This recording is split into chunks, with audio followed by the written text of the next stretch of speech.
And we're live. What's going on, guys? Dr. Art's not here yet. At least doesn't look like he's here. No, he's Dr. Art's running a little late, but here we go. He'll be along shortly, I'm sure. So, how's everybody doing tonight? It's a lovely Wednesday. I don't know if any of you guys are following the precious metals market, but we've been going nuts before. Gracious Red Runner Garage, Mexican Spec, what's happening, brother? Mark Sauvé, KJ Kiley, Stephen Bunky Bird, what's happening, bro? You're waiting with bated breath for nuggets of knowledge from the frozen Middle Tennessee area. It's, oh boy, it's frozen out there, is right. I really take the minivan before, and it was, the ice was literally like it was like rocks. I've never seen it so frozen out there. Let's see. Joker, what's happening? Yes, another lovely Wednesday. It's a beautiful Wednesday. Oh,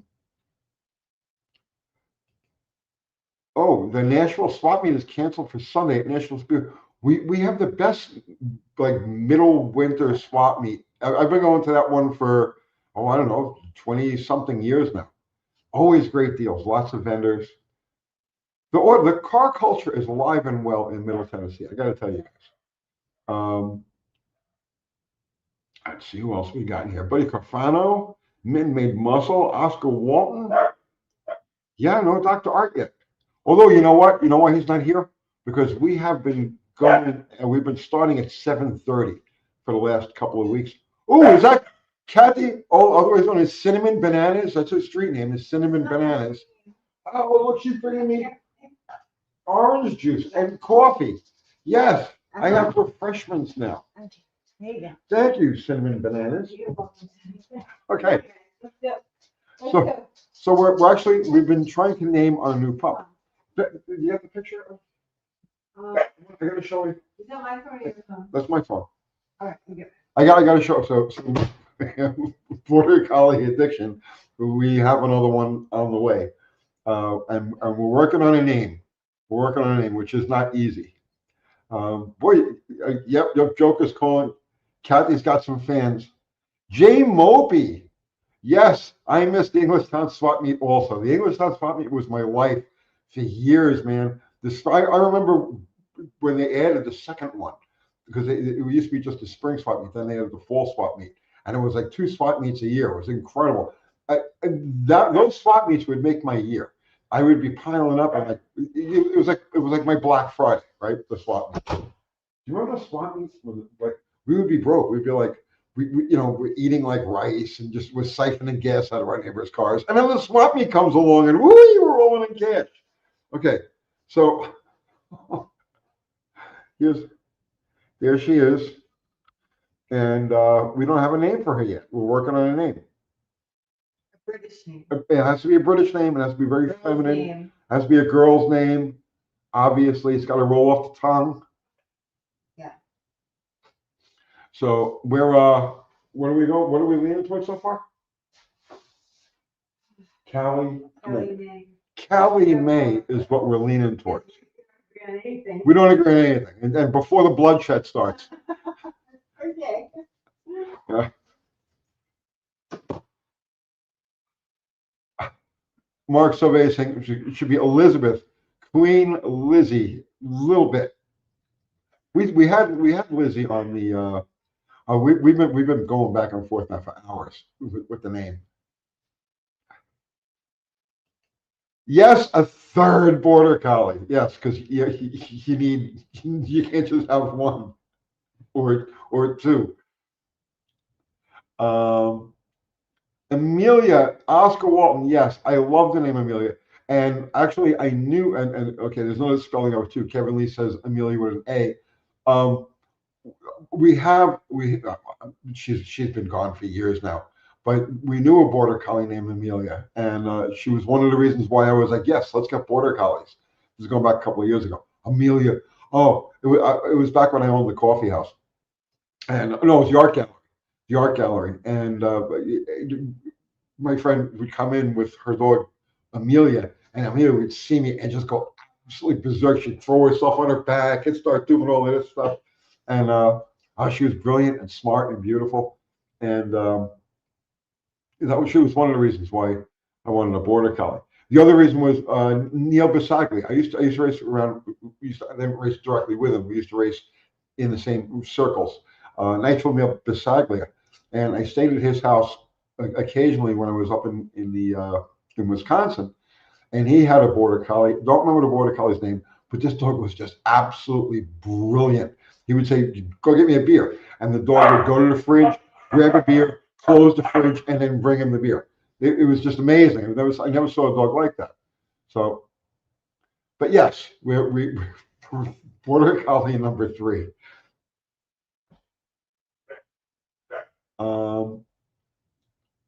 Okay, let's see. Let's see if we can get some car stuff going here before we lose too many of you. Speed and Demon, Tony. Yes, Speed and Demon. Let's see. Richard Max Dragway. Oh, is that your God-given name? Because that's a good one, man. Richard Max. Hi, I'm Bill. I'm Richard Max Dragway. That's a great name, man. Or Richard Z Max Dragway. 340 crank on a 318 build. Thoughts? Why? Why? Just use the 318 crank. It depends what you're after. The 273 crank is my choice. Anytime I've got to build a small block Mopar. But yes, you could just bolt it in. It's fine. The balance is even close enough to work. In fact, the balancing is the same as in the damper. The damper slightly, because the 340 is slightly heavier pistons. But I mean, yeah, you could use that. The cast small block Mopar crank is good to 550 or thereabouts, kind of like 600 horsepower. They're really, really, really strong. Not the 360 crank. The 360 crank is a little on the, but the cast 318 crank is super strong. 72 TX 340. What's happening, bro?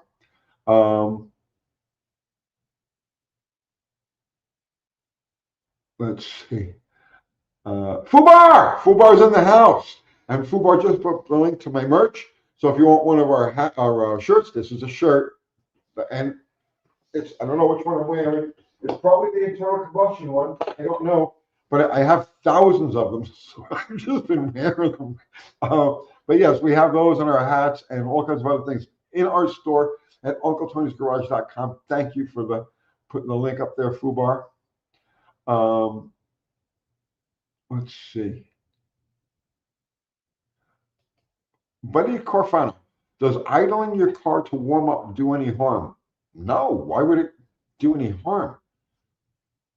It doesn't. I mean, do you want to just like in the morning? You just want somebody to just like poke you with his stick and throw you out of bed, or you want to like open your eyes and sit up a little bit, and gather your thoughts? Cars the same way, right? Yeah, of course, let it warm up. It's always better to have it warm up.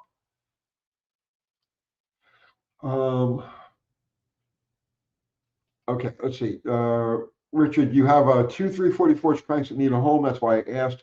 Want to build a sleeper 318. Sell the 340 cranks. There are people who will buy the 340 cranks just by virtue of the fact that they're 340 cranks, and just use what you got. You could probably sell the 2 340 cranks and build the 318 off of what you're going to get from that.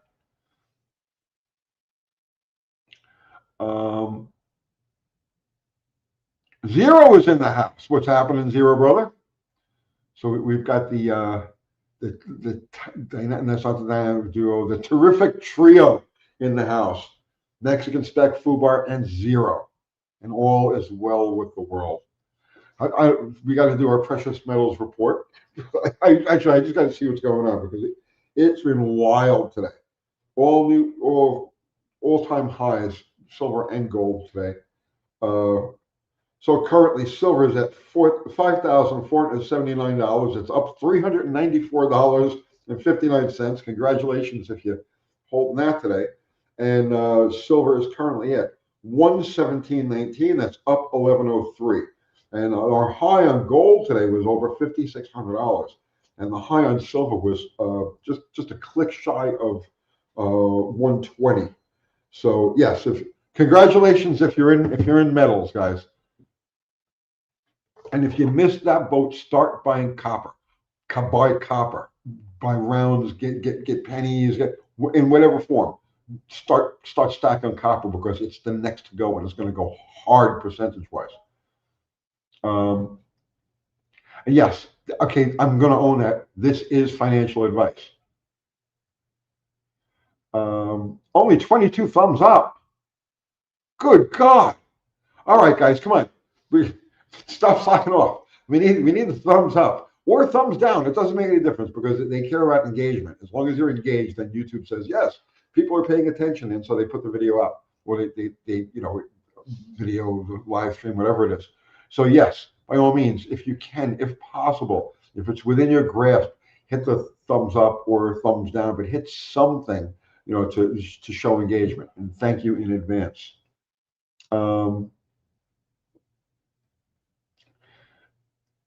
Let's see. I'm scrolling up here. Boomer. Tony, when you did the marketplace search, I was hoping you clicked on the VW bus camper storage unit. I didn't click on it. I should have.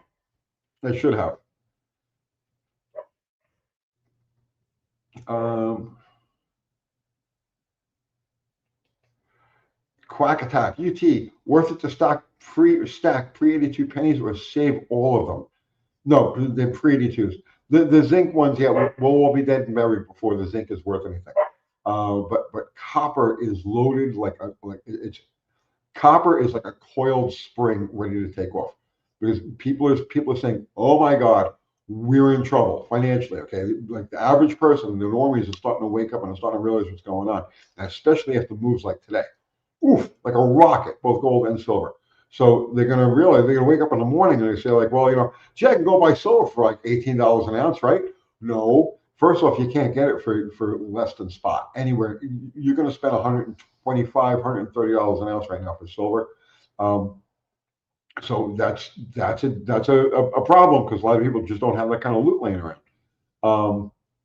So they're going to go to when the masses get on this bandwagon, when FOMO happens, okay, because FOMO hasn't hit mom and pop yet. It's coming real soon. But when FOMO happens and they realize that you can't buy silver at a reasonable price, and in a lot of cases you can't buy silver, period, at all, none, it's just not available, then they're going to go down the list, and the very next thing is going to be copper. And you're going to see people go berserk over copper. Get it now before the masses come in because they're coming. 72T3, thank you for the super chat. Love your channel. Your flipper video saved me a ton of money. Awesome. Thank you. Thank you for the super chat and thank you for watching. Thank you. Paul Shea, like button engaged. You are a credit to your species. That's the only thing I can. Thank you. Territory, are you or Jeff going to put on a bounty reward on the clutch guy that has gone MIA for the dragster? This is freaking ridiculous. So actually, Jeff texted me yesterday. It was either yesterday or the day before, and he says, "Hey, I found a guy that's got a titanium 10.5 inch. Will that work?" And I was like, "Sure." Until the stage of the game, I don't care. As long as it resembles a clutch. It's like, I really don't care anymore. I said, yeah, sure, that'll work. And he messaged the guy back right away, and it was already sold. So we're back to no clutch parts or anything right now. And I'm okay with it. It's all right. It'll happen. It'll happen.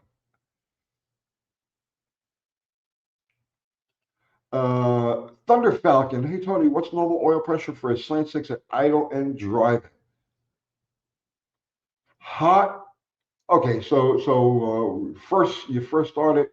Cold idle should be about 45 pounds. Hot idle should drop down normally around 20 pounds. 18, anywhere between like 18 and any place between 15 and 25 pounds. So figure 20 pounds hot idle.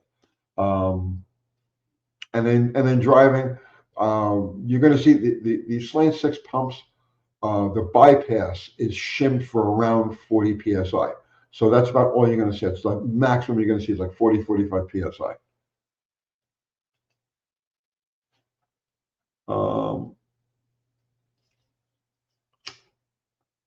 So yes, hang on here. This is I just saw this.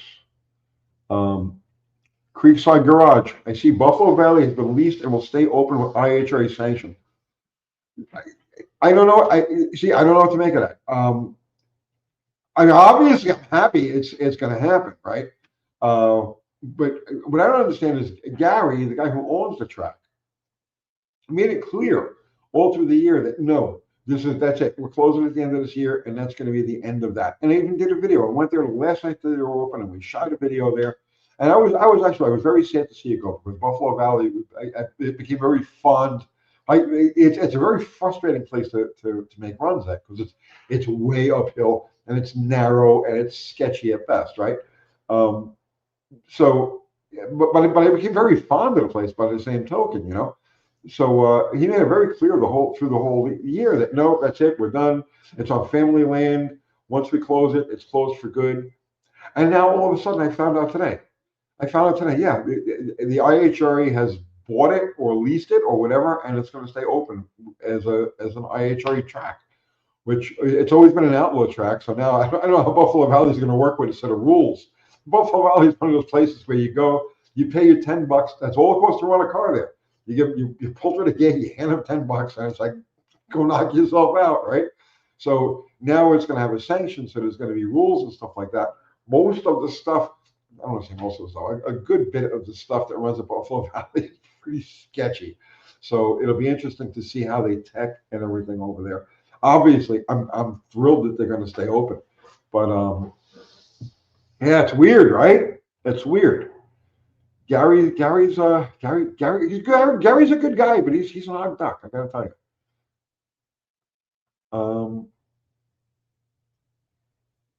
Let's see. I'm scrolling back up here. All right, I need some magical life-giving coffee. Hang on a second.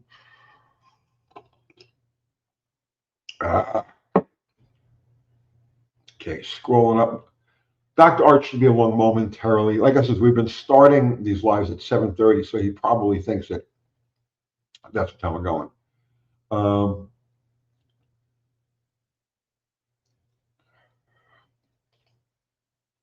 Not your echo chamber. I've been out of the mechanic field for 2 years. You're struggling to find the motivation to stay in it. Listen, I couldn't do it. There's just no way. I couldn't do it.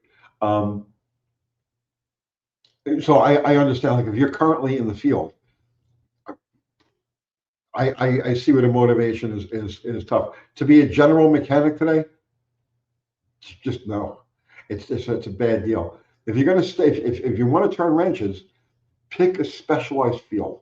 Go into something that is very specific. Be that guy. Be the AC guy in your area, or be the I don't know. Pick one. The sound system guy. Be the suspension guy. Be the transmission. Well, be the transmission guy. Uh, Pick a specialized field and narrow it down. Right. Uh, be the Toyota minivan guy. Like look around in your area what there's the most of, okay, and specialize just in that one vehicle. And you can actually have fun. You can actually be a fun business to be in. But if you're going to be just a general mechanic working on anything that rolls through the door, those days are over. Those days are over. You can't. The cars have become too complicated and too specialized in each of the different makes and that it's just not practical. Pick one thing, zero in on that one thing, and you're going to do great. Um,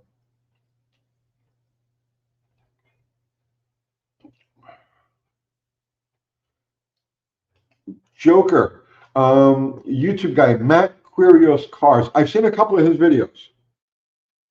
Talks about the sins of modern cars, good channel, but he's contemplating swapping his Fox Body Lincoln 5-liter to either a Holly EFI or car.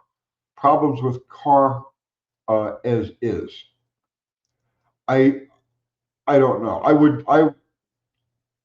I mean, I would stick with the EQ4 system that's in there. Um, good, but swapping to a carb wouldn't be that big of a deal either. Swapping to a carb, I okay, I definitely would not use an aftermarket EFI system. Period. The end. Like there's nothing, no force of nature or circumstance could force me to use an aftermarket EFI on it. The original EFI system is spot on and really good. I would keep that. But if he's just got an EFI phobia or he's chasing all kinds of problems and doesn't want to deal with it anymore, or just want to go completely analog with the car, carburetor. Swap it to a carburetor.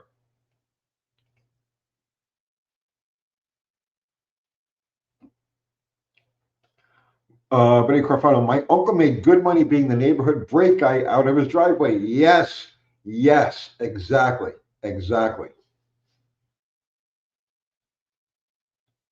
Do you know who makes more money working out of nobody makes more money than the guy that can keep it together working out of his house. Now, a lot of people have a hard time doing that because it takes a lot of discipline to work out of your house, to be a mechanic out of your house. It takes a lot of discipline to keep your house clean. You know, like the front of your house got to be presentable. And I have a couple of guys here in this neighborhood and I did it myself. Um, for years in New York. I have a couple of guys that work on a house, and you would never know. You drive past their house, you'd never know there was anything going on there. They keep everything clean and tidy and in the garage, and they don't, you know what I mean? Nobody bothers them, and nobody makes more money in the world of cars than the guy who can maintain a business out of his house. I had a sign in my when I was doing it in New York, right? So I had a 2-car garage. I had my fuel altered on the one side, and I worked on the other side. I kept the other side open, and for cars in and out. And a big sign in there that said, "We cheat the other guy and pass the savings on to you." But that's the way to do it. Be the neighborhood guy. Um, Let me see.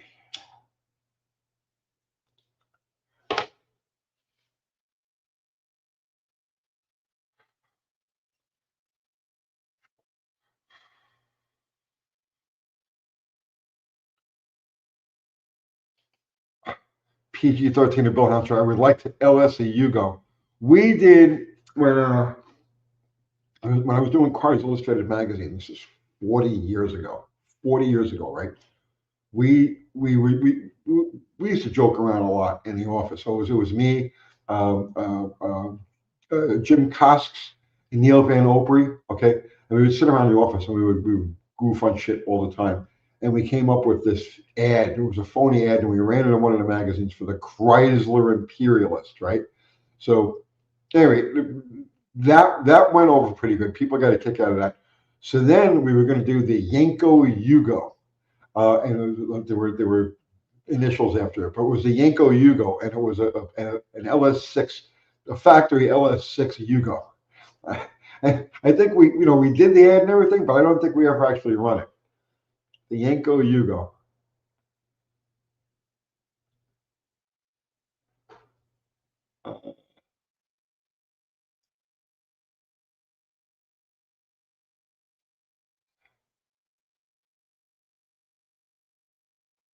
I'm just scrolling back up here.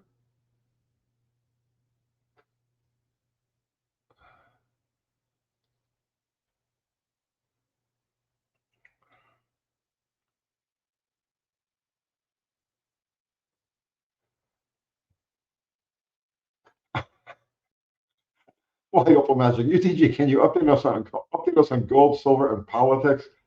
I don't touch politics with a 10-foot pole. Right? People accuse me of being one way or the other, and honestly, I'm neither. It's like I look at the uniparty, the red part of the uniparty and the blue part of the uniparty, and I'm like, go right. I don't know. I can't deal with this shit. But update on gold and silver. I need an update on gold and silver. Real quick, today made history today. Hit all-time high in both gold and silver just about an hour ago, and I'm paying attention to it. So our current. Oh, it's taking a little while to refresh because there's a lot of people doing this right now. Whoa. Okay. So currently, we got gold at $5,506. That's up 400. Oh, no, it's just refreshing again. I know some of you guys have no interest in this stuff, but I do. So bear with me. So gold is currently up. It's currently at $5,501. That's up $416.84 today. So it's up. Oh, wow.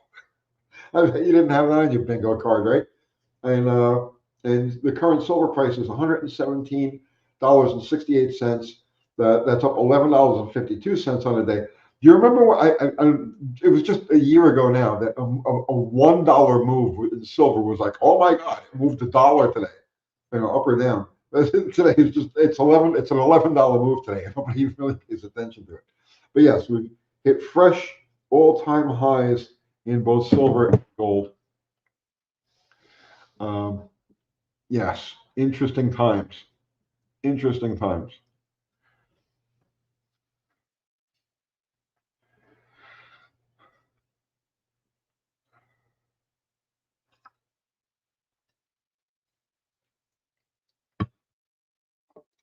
72Z20. Uncle Tony is not financial advice, and sometimes Top Fuel drastic rods. You know what? I'm done. I'm done with that disclaimer. I'm no longer saying this is not financial advice. This is financial advice. I'm giving you financial advice.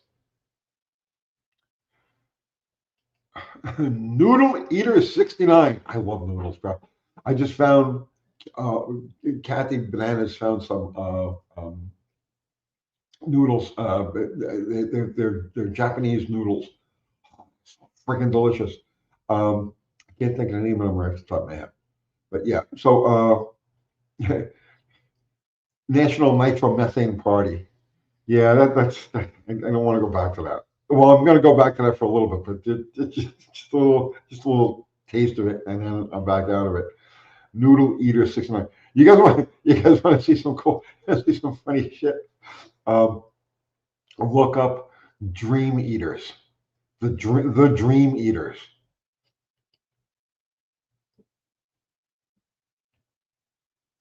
I think you can find them on YouTube or on Facebook. Yeah, the Dream Eaters. Watch a few of their videos.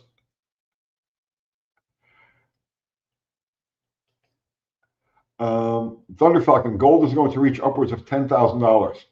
It'll stop at 10,000. It'll the same way it's going to hit 7 and 8 and 9 and 10. It'll hit 10, and then it'll hit 11 and 12 and 13 and 14. Um, there's no. I don't want to throw numbers out there. Because every scenario creates a ridiculous price. But when you account for so if you're to balance out gold against the dollar, okay, and include all of the dollars, all of the debt, and on all of the liabilities, you're looking at a gold price like that's $700,000, $800,000 an ounce. So it'll hit $10,000, but it's just going to be a little fart on the way to infinity because the dollar is going to die. That's the bottom line. That's what's happening right now. You're not seeing gold and silver go up. You're seeing the dollar go down. That's what it is. That's nothing to do with the metals going up. The metals are the money. That's why I see this latest thing. How are you going to sell your silver? How are you going to sell that stuff? You don't sell it. You can't sell money. You know what I'm saying? You don't count your wealth with dollars. That's just a medium of exchange. You count your wealth in ounces of precious metals, gold, silver, and to a lesser extent like platinum, copper. Those things are literally the money. You can't sell money. As soon as anybody says, As soon as somebody asks you, so how are you going to sell it? Just say to yourself, this person has no idea what money actually is, what the definition of money is, or what's really going on. And just smile at them and say, I'll figure it out. Um,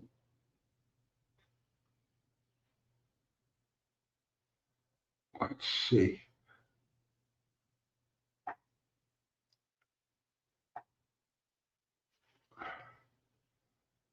Oh, well, I got you in a second, S10. Dean Stevenson, UTG, am I seriously the only normal guy here? Bro, you've always been the normal guy. We're just, yeah, you're it. You're ground zero for normal, man. S10. Tony, I love your content. Thank you so much. Especially the lower dollar content. My favorite. My favorite. Okay. The Chevy S10 is a great platform. For example, keep doing what you're doing. Bro, I'm serious. And I've always been like this. And you go back and you look at my magazine days, the stuff I was writing when I was doing magazine. I've always been the low dollar guy. In my mind, there's nothing more fun than creating from junk. Take a pile of shit and create something that functions. And even better than that, take the pile of shit that functions and then put it in the next lane, in the lane next to somebody who's got a bunch of cash laying up in their stuff. And there is nothing more fun than that. Total satisfaction. And I hate so from like a moralistic standpoint, if you want to look at it that way, I don't know if that's a word. I don't, but how I feel about it, right?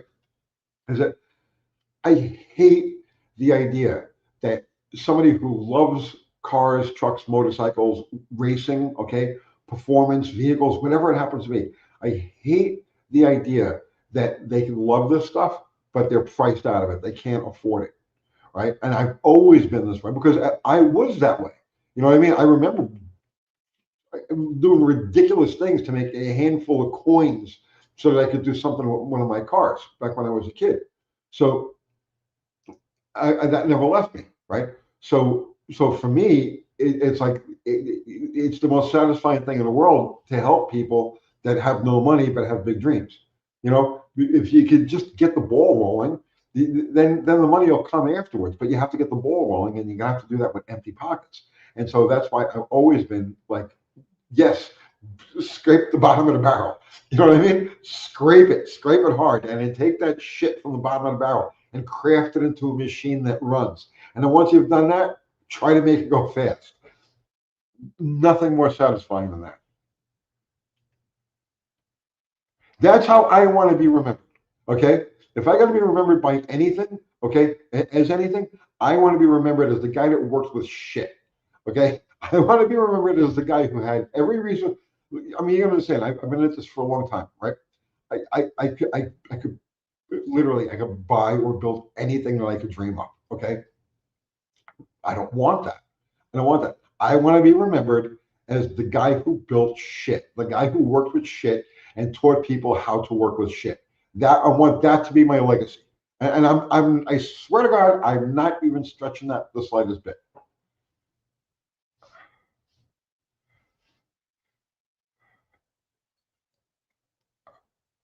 Okay, let me scroll back up here.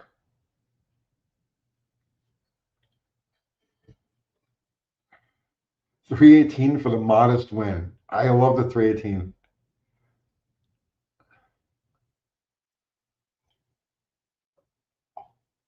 Mm. The Bill Hound Show. It's all going to cryptocurrency. It's it's all going digital. Yes, I agree with that. Well, no, it's not all going digital. There will still be folded money in your hands. Okay, in whatever form it's going to be, it'll be paper like we have now, coinage like we have now. But the accounting of it is all going to be crypto. Um, but the only cryptos that are going to actually survive as a viable currency are going to have to be backed by metal. Tether. Tether just bought $150 billion in gold. Okay, Tether, and this was yesterday or day before. Okay, because if a cryptocurrency is gonna have any viability in the future, it's going to have to be backed by an asset. Period. The end. Um, Scrolling up. I wonder what happened to Dr. Art.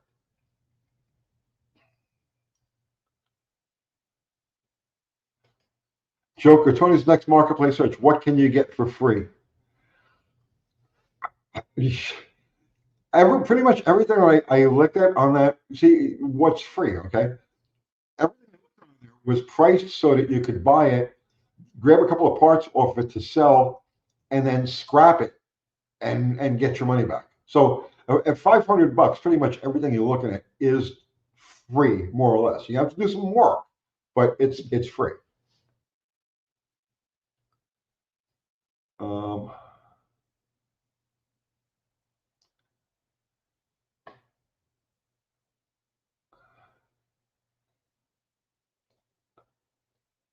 I'm scrolling.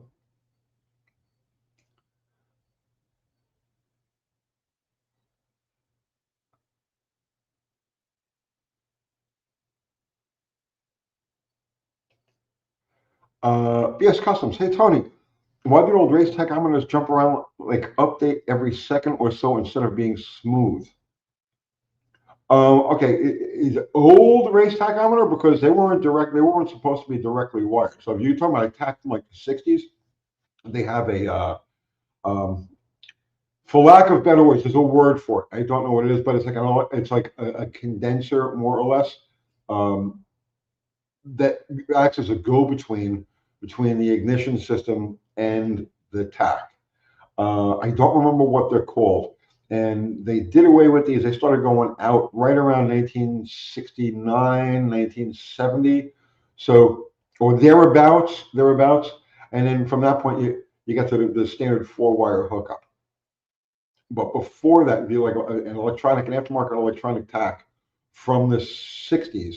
It would have a sending unit that acts as a go-between and acts as a capacitor, a condenser to smooth it out. Um,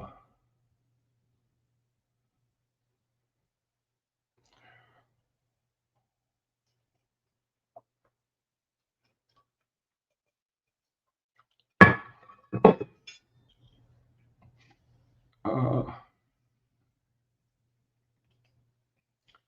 Really King. The reason Battle Rocket is my favorite top project color is fast garbage. It's fun. It's just fun.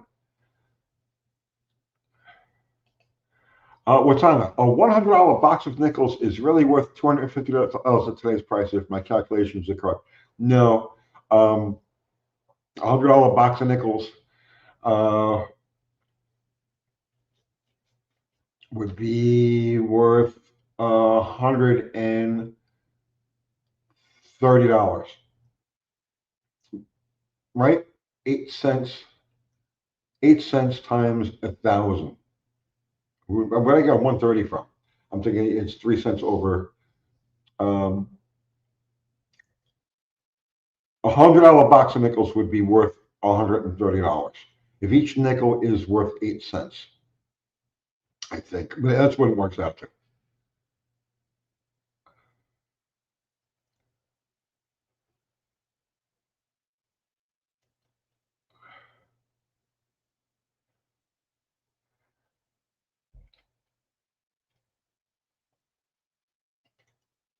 Um, can you scrap a car with no title? Depends on the year. Here in Tennessee, all the states are different. All the states are different. If it's more than 20 years old, you can scrap it out of title. They do a VIN number check. They do check the numbers on a car just to make sure it's not stolen. Um, Scrapping is fun. It blows off steam. I agree. I used to love doing stuff like that. I would still do it just just for the fun of it, just for the challenge of it. I agree.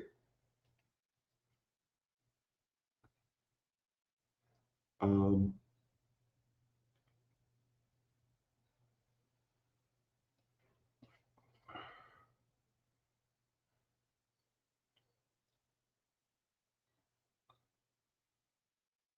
okay.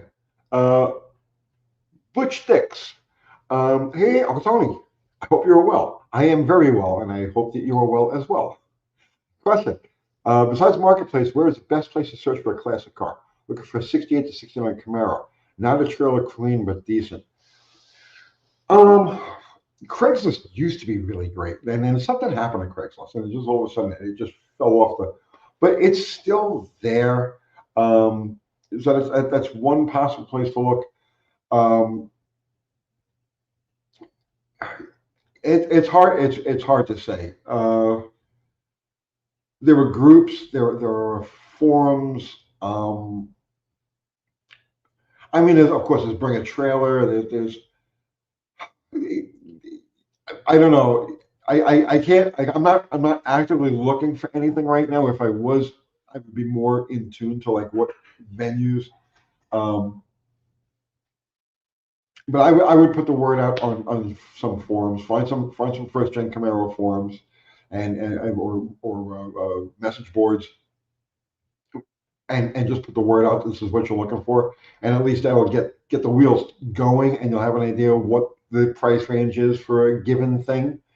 Um, but yeah, that's the best I can offer. Um, Max Jones, turning cash into real money is one of the best moves one can make right now. Max Jones, you won the internet for the day because that's the correct answer. That is absolutely right. Guys, study. I'm going to leave this up there, right? Study what this man just said here. Okay. Turning cash into real money is one of the best moves one can make right now. Yes. Pure brilliance. You understand economics.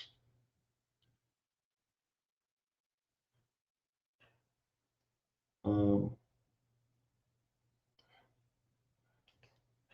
BS Customs. Been watching a lot of vintage racing content lately, especially stuff from like the 30s through the 50s, and the tacks are like tick, tick, tick. Oh, okay, okay. Those are all mechanical tacks, and they no, yeah, they don't.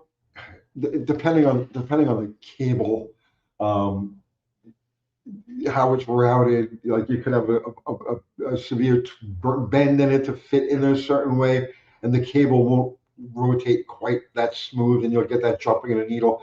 Yeah, those are old mechanical drive tacks. I thought you were talking about an electronic tack that was giving you like a fluctuation type of thing. Um,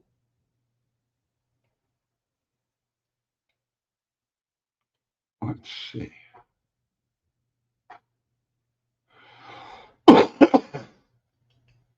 Richard Hayes, I scrapped the car with my ex-wife in it.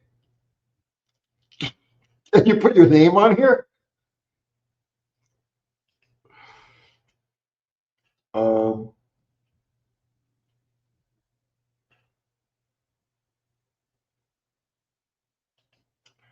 Andy B, Uncle Tony, tech question.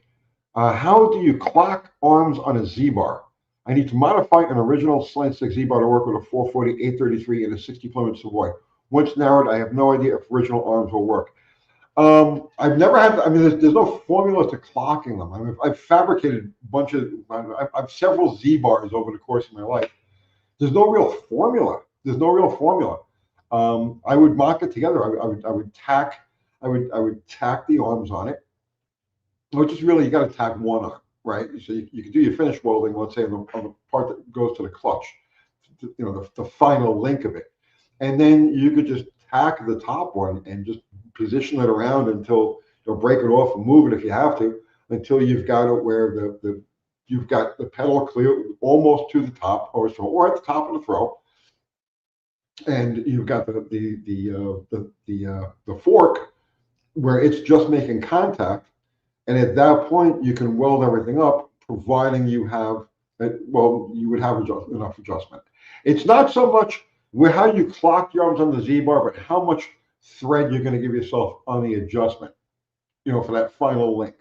Does that make any sense? I think you only have to come close with the clocking of the levers on it, as long as you've got a good amount of adjustment to it. And look, Dr. Art has entered he has entered the chat. There he is, waving both of his hands. Hello, Dr. Art. Hello. Well, sometimes you just lose track of time. I've been there. I've gotten a T-shirt. My life is about losing track of time. Yeah.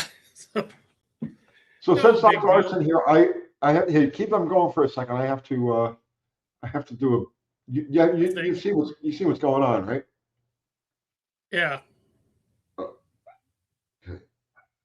We need an update because it's been moving like crazy today. Oh, okay. So yes, it's going Yeah, I'm crazy. trying to keep up with what people are talking about with each other here. Oh, okay. Yeah. Um. Well, I got to go up here a little bit. This is really slow right now. Oh, okay. Like it's taking forever. There's a lot of traffic. Yeah. Okay, so at 7:50 Central Standard Time, gold is at $5,543.77. That's up $458.81 on the session so far. That's 8.94%. And silver is currently $117.89, up $11.72, 11.4%. Oh, yes. Woo-wee! We. Yeah. Yeah. Yeah. It's a woo wee for me that my safe gets getting fatter every day. Wait, Kathy. So we got another border collie. Oh, so you got 6 now altogether? 6 dogs altogether, but this is Yeah, my three. third border collie, and we're Okay. working on names for her. And she just texted me, Hyacinth. No, I have a name. post Lacey. You like Lacey? Yeah. Is that you like Lacey? Yeah. Lacey what? Lacey Bridges. Lacey Britches? No. Lacey May. Lacey May, Lacey Ann, Lacey Beth. Lacy underwear. Yeah. Yeah. What do you guys think? I like Lacey. Lacey. I like Lacey too. You like it? We agree Okay. on Lacey? Yes. Let's go with Lacey. Okay. All right. I got to bring me a picture. I want to show Dr. Art. All right, guys. Yeah, I need a good middle name. Okay. We're gonna call her. Her first name is gonna be Lacey. I need a. Okay. Zero says Lacey May. Done. Okay. Okay. Easy. Easy. Easy. Lacey May for the win. Yeah. Who's all in the house tonight? The normal crowd, or you got some new folks? We got a few new people. Yeah. I've been keeping them going. Yeah. Okay. Yes, customers. What Tony's going to end up with is more of half assembled Mopars. All my Mopars are assembled. I only have one that's a non-runner. Right, it's currently my road runner, my 73 road runner. Okay. Okay, zero took care of it. Lacey May for the win. Lacey May. Yes. M-A-E. Yes. There she is. She's 2 weeks old. Oh, what a cute little potato. That's Lacey May. And you have her at the house already at 2 weeks? No. We'll have her the end of February. Yeah, I would say 6 weeks, right? 6 weeks. Yeah. Yes. Okay. Yeah, the zero says Lacey May for the win. That's good enough for me. So we agree on a name? Yes, Lacey May. Okay. Fantastic. What an old day would feel.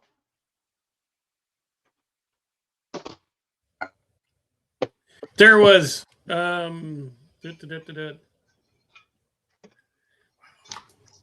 eyes are shot today. So that old Brendan Breton 184 says he's got a 65 GTO. He can't get a title since the owner passed. No mechanics can have a title done. Only the government will, and they haven't returned my calls in 3 years and 20 attempts.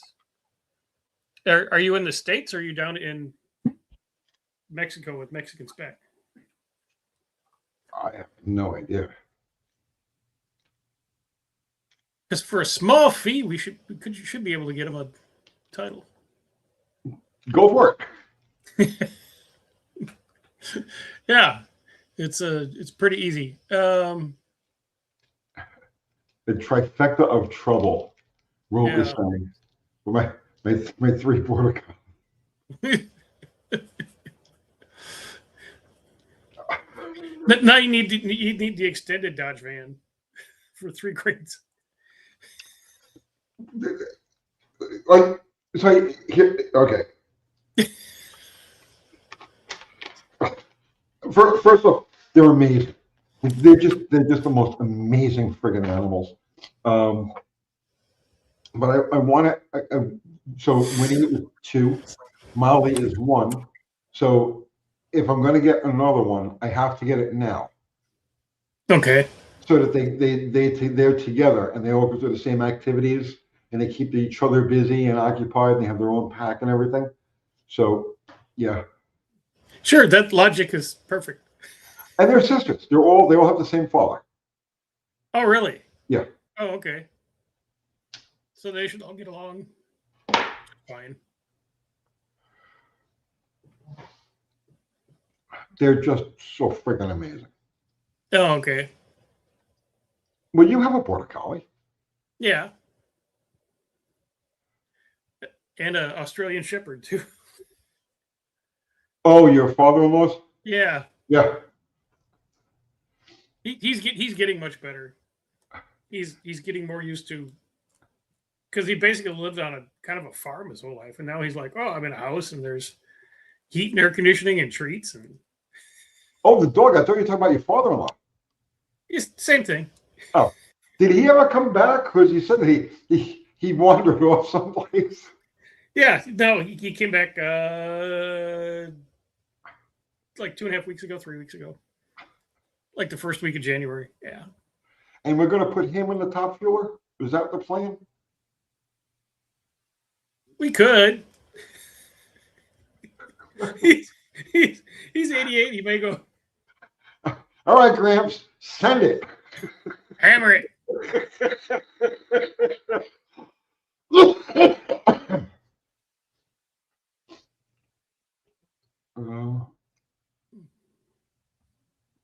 Let's see. I'm scrolling back up here. Yeah.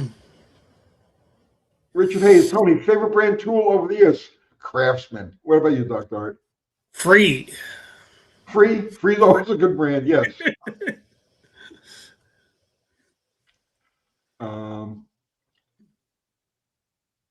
Let's see. Here we go. Mad Joe. Bought a used Holly 4160 and it is mint. It's beautiful inside and I got it for a great price, but the secondary throttle shaft has pretty decent amount of play. How much will this affect me? It won't. It won't. You'll be fine. Yeah. Unless it's flopping all over the place, right? Yeah, if it's like super sloppy, but it's a little side to side. Yeah. It's got to move, man. It needs a little bit of space to move. Tony, you're going to be spending $500 a month on dog food, dude. If I tell you what, I don't know how much I've spent since we got into the whole border collie thing. I really can't even. A race car is cheaper. A race car is cheaper. Spent a lot of money on dog stuff over the last couple of years, but I don't care. You know, I don't care. Yeah, it's dog food and treats and stuff and vets and vehicles and classes and a new vacuum every 4 months and you know why, man? That's exactly how long they last. Like I know. A new vacuum every 4 months. Yeah. Yeah. I don't care. They're worth it. They're worth every penny. Mm.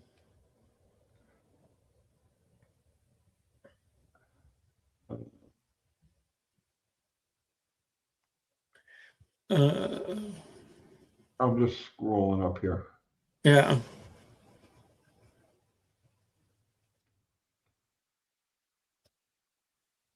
Tim Squire. I know most of you guys love the Mopar cars, but I have to say I love old Dodge trucks. 4x4 trucks. They're awesome. Daily drive in 86 and wouldn't trade it for anything. All of Mom Mopar's creatures or creations are beautiful to me. Just more towards some than the others. You know, it's like I love all dogs. I'm a dog freak. Border Collies talk to me, you know. So if it's the 4x4 trucks that talk to you? Yes, 100%. I love all of Mom Mopar's creatures equally.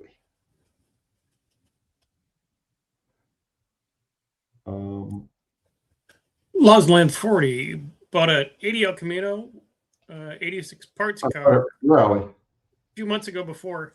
Started following your Dos Caminos closely.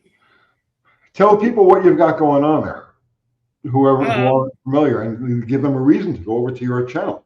Go over to the channel. You can see the purchase and the disassembly and the everything, and part of the cleaning of the block and cleaning and assembly of the heads, and they're all sitting on the bench in the 30-degree garage, and because the block needs one more good cleaning and surface cleaning and stuff like that, and it needs the final cleaning I do is just soap and water to get rid of all the grit and everything, and then I could start putting that dude back together.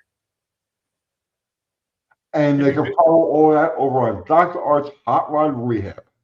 That's right. Go there and spend all your money. Boomer says, pretty soon I'm going to need a maxi van. I bought them at Town and Country. My dogs roll in style, right? I drive old beat up XJs, but when the dog's got to go someplace, they go into a really sweet Town and Country wagon or minivan. Crates. You don't know how much I just spent on crates. It's absurd. Okay, it's freaking ridiculous. And there's no, okay, you got to think about this for a second. You got to think carefully about this.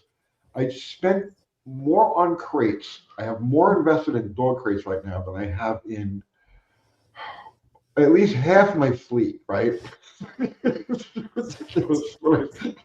And now here comes another one. Yeah. I have as much in dog crates as I have in the actual van. And all the stuff that go in the van, the seats, the chairs, the pop-up, the this, the cooler, yeah. Fubar just put up a link to my merch again. Thank you so much, Fubar. So if you want to support my ridiculous dog habit, you can go to there and buy our shirts or our hats.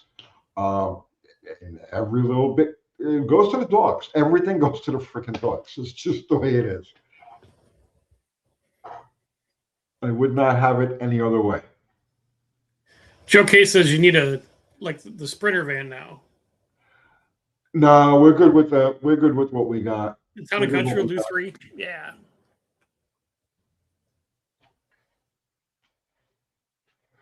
Let's see.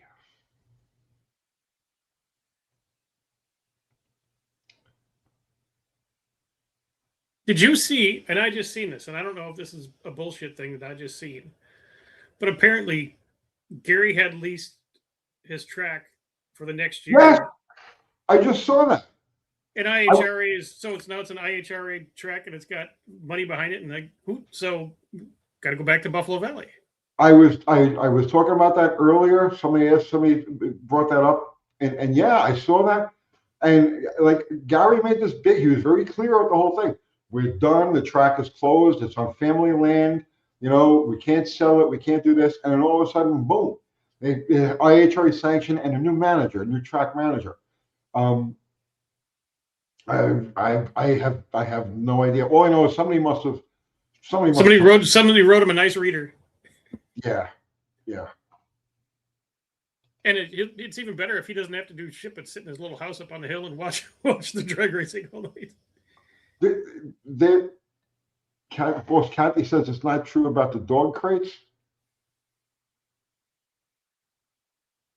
I'm scrolling. Well, she keeps track of all of this stuff. All I know is that if I had to spend as much on a vehicle as I spent on dog crates, I would be like, let me really think about this.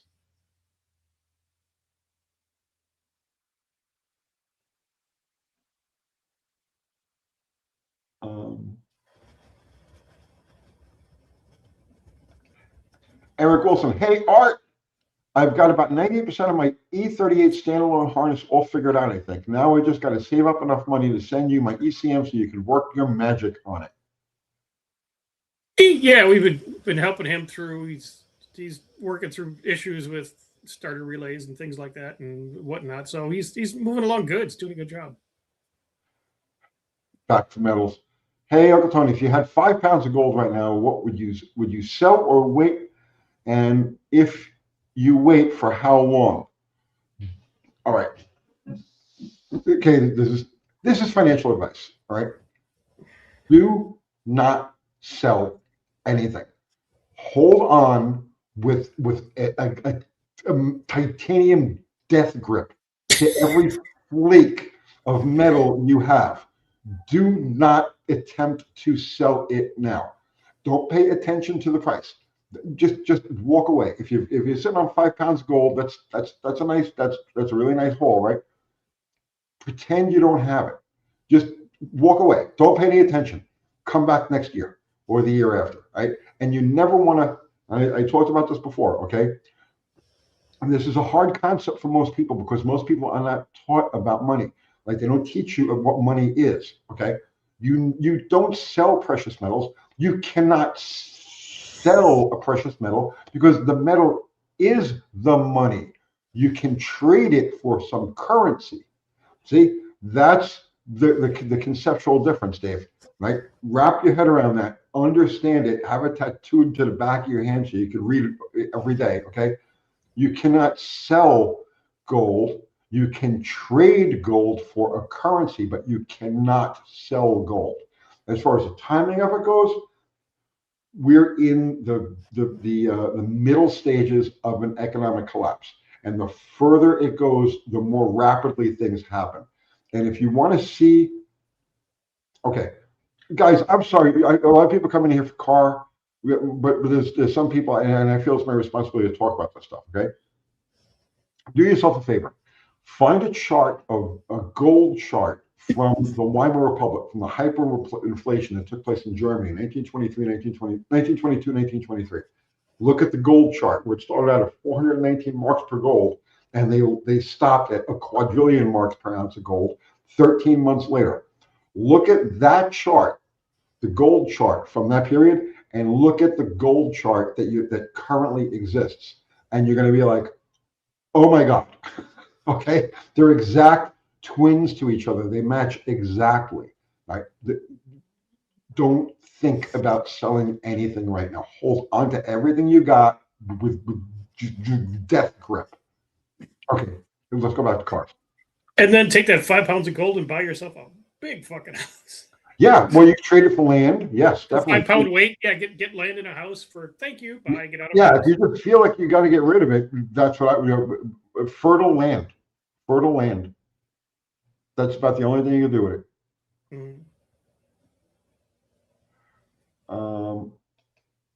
Power toys. What do you think housing prices will be in 3 years? Whatever is owed on taxes for the vast majority of them.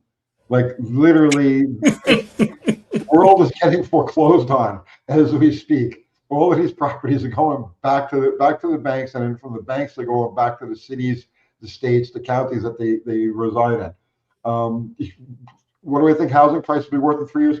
In 3 years, I would be looking to buy. I would just be going to the state, the local government, and saying, okay, show me your tax liens, tax sales, right? And that's what you're going to pay for your house. Yeah, remember 2009, folks.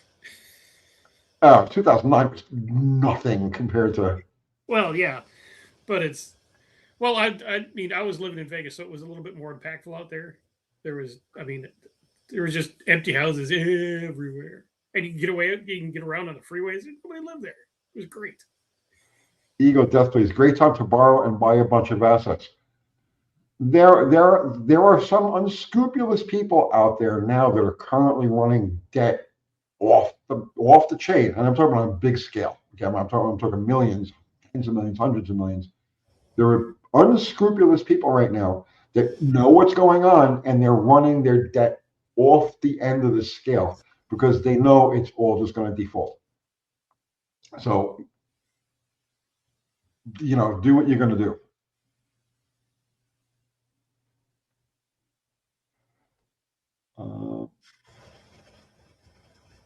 Let's see. Yeah, let hyperinflation pay off the loan. Or the institution that you owe the money to just disappears. That happens too. Yeah, poof. Hey. Oh well, nobody sent a check to you this week. Yeah, it's mine. Thank you. Yep.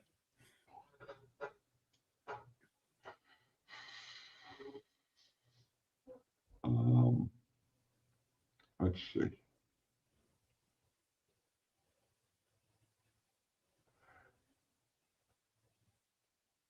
So I'm just scrolling up. You see anything? No, it's all kind of chatting back and forth and stuff like that. So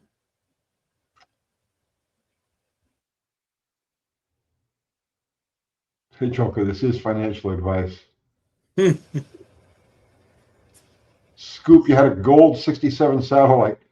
I drew when I was doing Mopar, high performance Mopar magazine. I found a lot of neat stuff. That I found a 67 Hemi satellite that was gold. And why is it unusual? Because they didn't build any 67 Hemi satellites. In 67, the Hemi was only available either in the GTX or as the package cars, the RO23 package cars. But I found an actual assembly line 1967 Hemi satellite, and it was gold, and I got to drive the thing way back when. Jimmy Luce just sent you a super chat. Jimmy Luce, thank you, sir. Indian head shellac, yay or nay? If yay, for what applications? By the way, they removed the Indian due to PC concerns.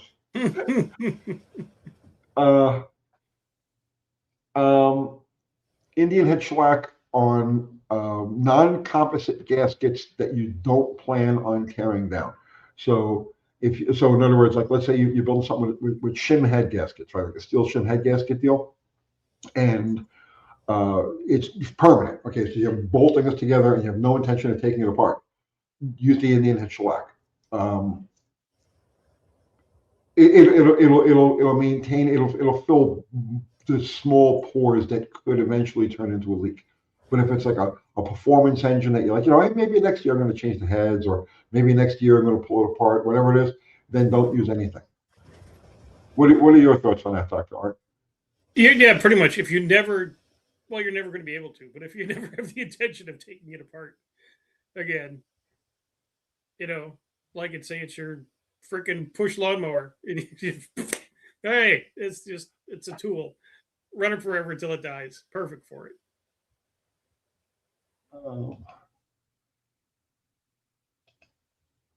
Let's see. Evan Hughes, I've got a 97 XJ. I believe the fuel pressure regulator is on its way out. Sadly, it's in the fuel pump assembly in that year. Yes, it is. Should I just swap the pump out? Pump still runs fine. Sadly. Well, why do you say the regulator is on its way out? It's probably the pump that's on its way out. Yeah. Yeah, get a little more specific what your issue is.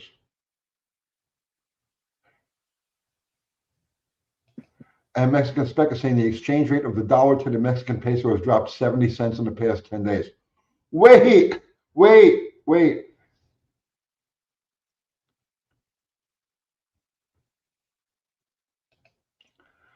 Cop Car Steve, Reverend Tony, and Dr. Art, are you guys still on track for the 8th Mile dirt races? I saw your video, bro. I saw it. Yeah. So clearly you didn't watch mine. I did, but this is how I interpreted it. You brought a truck, and where is Zero Ducks given now? Oh, it's getting a 4x4 conversion, Tony. But no, that's not for that. That's for a ride that we're going on with the Dex J crew. Okay. Yeah, no, the race is with the Belvedere. I'm setting up the Belvedere for off-roading, for off-road hot rod. Okay. The XJ was swapping over to four-wheel drive, welding up the diffs and all of that stuff, so we can go with the Dex J crew on a ride that they're taking in March. And if you know anything about those guys, it's a suicide mission for the vehicle. Right. It goes out, it's coming back. Right. So it has to be some Gambler-esque type two-wheel drive. It has to be a two-wheel drive car or light truck. And that's it. Anything goes. All right. Two-wheel drive car or light truck. That big black 4x4 is pretty light. Just because it has 600 horsepower. I would race that. Yeah. I would race. I mean, you want to use that? For now, I can't fit anything else in the driveway, so I can't go like pick up something and roll together. So that's the vehicle for right now. I figured that you would build that other. You drop a motor and some tires on that beat up one that you've got. Yeah, but this one I just have to drop the tank and it's good to go. So you want to race that supercharged, lifted, four-wheel drive thing. I'll keep it two-wheel drive against my humble Belvedere, my humble 383 Belvedere. Yeah. This is what you're saying. Yeah. All right. Now, you know my history. I know. I covered that. It's a one-upmanship. I know. That's why I'm you know how far I'll go for a win. I know. We'll talk about this, but all right. I'm thinking, yeah, you will outmuscle me. I will outballs you. This is dirt now we're talking about. This is dirt. Remember, I wrestled Fuel Walters, okay? So right. It's like, let's go.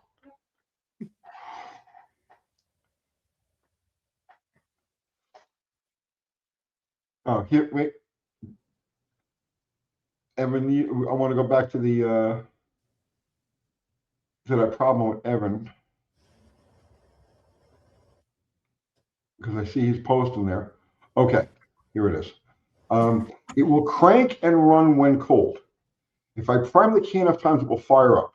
When it's warm or been on past a couple of hours, it will have been on in the past couple of hours, it will fire up right away. Okay. Okay. You're going to have to take the pump out. Okay, you're going to have to take the pump out. Your problem is going to be, right? You've got, because I've done this, I had this exact thing, okay? So you're going to find that the sock is very dirty, okay? The sock is going to be very dirty.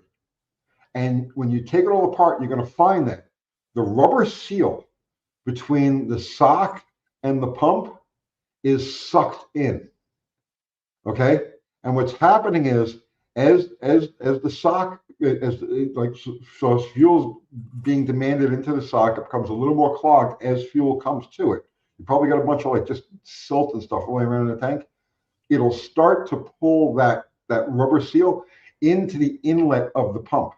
I had this exact problem, and that's what it was. The pump was fine, everything was good, right? Had good pressure, good everything until it got hot. Until you like stepped on it, and then the pressure would drop down to like 5 psi. Okay, and it was because that rubber, the sock was clogged enough that it sucked in the rubber seal and blocked off the inlet to the pump. So check that before you go and buy a pump.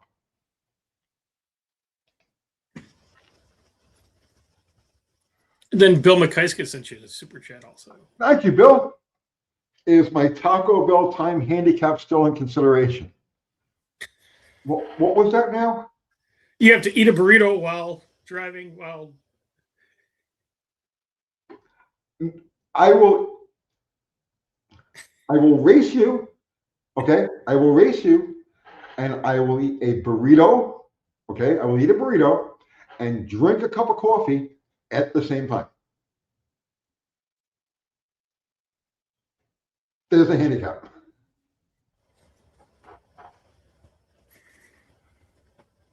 Thank you for the super chat, Bill.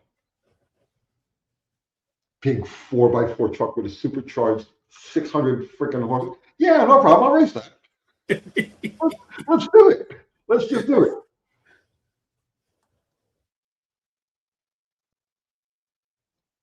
Um, The S10, about halfway up. Well, it's at S, top now. ES10. I can't find it. Oh, it's something I didn't know. ES10. Oh, there it is. World Rally Championship may be coming to Tennessee in 2027. That's interesting. So cool. I live in Virginia, and I'll definitely keep an eye out. What are your thoughts on World Rally Cup Racing Championship? The only thing I know of it is I see like videos of like cars flying into crowds. That's like that's the only thing I know about it. I live in a little bubble of just like drag racing stuff. Um, would I be interested in seeing that? Yeah. I would know. I'm not interested in seeing cars flying into crowds, but that's the only thing I know of rally racing. It could be very interesting. What do you? I know you're up on that kind of stuff, that car. Yeah, I definitely love it. It's cool. Just as these guys are they just hammer down and go, and they're so in the zone. They're like in and out of trees and through snow and up hills and mud and flying, and thing flips over, lands back on its wheels. They just keep going. That's the only form of racing I can think of where the spectators are nuttier than the people running the cars. Oh yeah, and then it's the cars fly off the track. Everyone's pushing it back on before the next car comes flying over the blind hill at 100 miles an hour. Good fun. Zero is familiar. The infamous Group B era of rally racing. I guess I don't know one form from the other. It's cool, but I don't know any of it.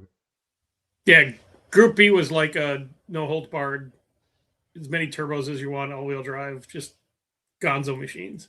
Lots of turbos. Put all the turbos on it. All the turbos. All the turbos.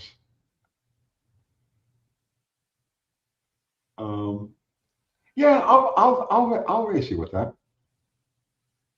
I'll race you with that.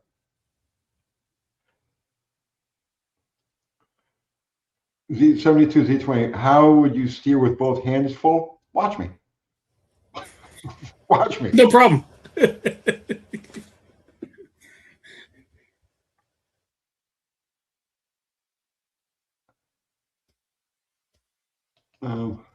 Buddy Carfone, if I live closer, I'd let Tony use my supercharged Raptor to race Doc Dart.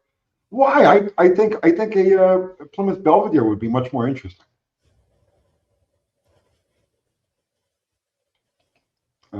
Zero saying, boss, that's what happened in the Unlimited Class Group B. That's the cars flying into the crowd era. Thank Ford. Oh, well, if anybody's going to send vehicles into a crowd, it's going to be Ford, right? Right. That's what they make them for.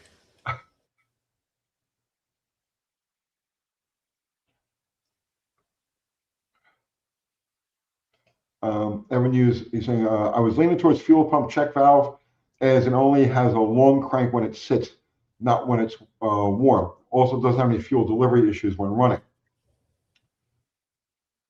So wait a minute. So the only problem you have, let me go, I have to go all the way back and reread. Oh God, how can I even find that? That was a long time ago. Okay. It will crank and crank when cold. If I prime the heat, right, it will fire up. When it's warm or been on the past couple of hours, it will fire up right away. Okay. But if it sits overnight, it bleeds all the fuel pressure down. Oh, yes. That would, okay.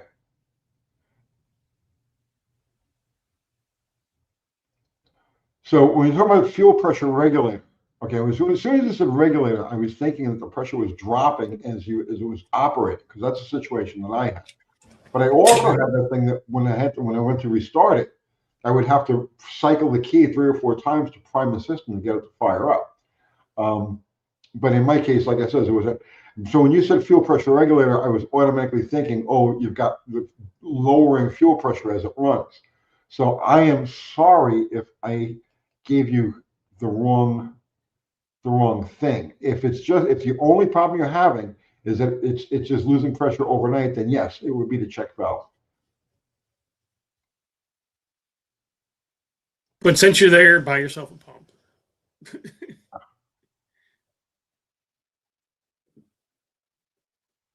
Also check. Old man also checked the small connector hose on the fuel pump. Yes, I had that.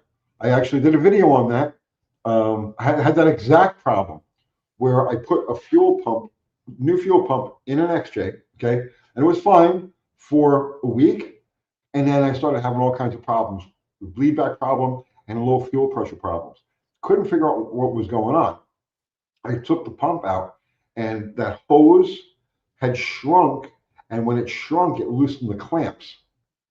Or I'm sorry, it expanded and loosened the clamps, and then there was nothing to hold it tight. So as soon as the pressure would come up, it would start. It was an internal leak. I actually did a whole video on that. 2 right down from there, Russ Farms. That's Steve from Canada. Hi, Steve from Canada. Thanks for the tip on breaking motor free with hammering on pistons. I had a 440 that would not come free until I tapped on all the pistons over and over, finally broke free. It's about running. Isn't that a cool method? People always, they were just like, oh, brutalize. No, just strategic tapping. Just shock it all loose, but don't go crazy. Just shock. Take your time. It'll take you less time to free up the motor than it would take you time to earn the money for all of the parts you're going to destroy. Just, you see what I'm saying? It's like it's yeah, just smash the pistons and get the rods out. Yeah, just take your time.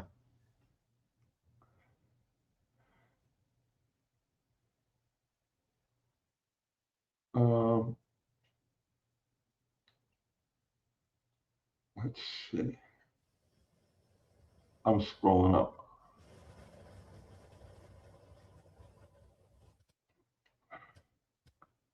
Bobby Z is saying they do a rally race around here through the Minnesota Northwoods. I know what's going on when there's a bunch of Japanese cars at a motel with a lot of stickers and lights all over. Brian Borders got a good question for you there. It's right. If you scroll all the way down, he's right at the top right now. I don't see it. Oh, there it is. Can swap number 302 head or 302 head casting on my 69 318 that originally came with a 675 head. Any important things to check? No. You can, yeah, that'll bolt right on. It's going the other way. Okay. So if you attempt to put an LA head on the later roller, the push rod hole's too small by a lot. Okay. So you're going to have issues there. But going the way you're talking about, the 302 head on the 69 318, bolt it right on.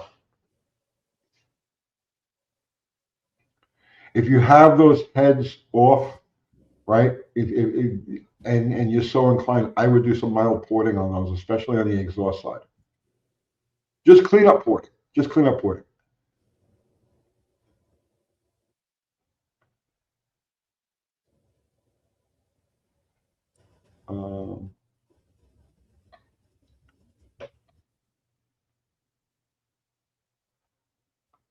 I'm scrolling up.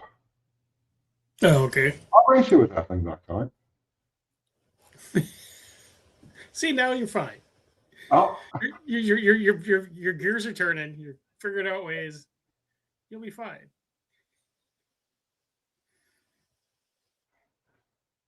Galaxy gas. Turns out Galaxy gas is more pure than I assumed. So they're selling that as to do whippets with. Is that what it is? Yeah. Somebody tell me exactly what they use. It's nitrous oxide.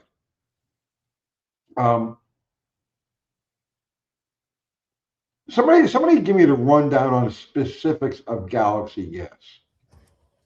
I have no idea about it. So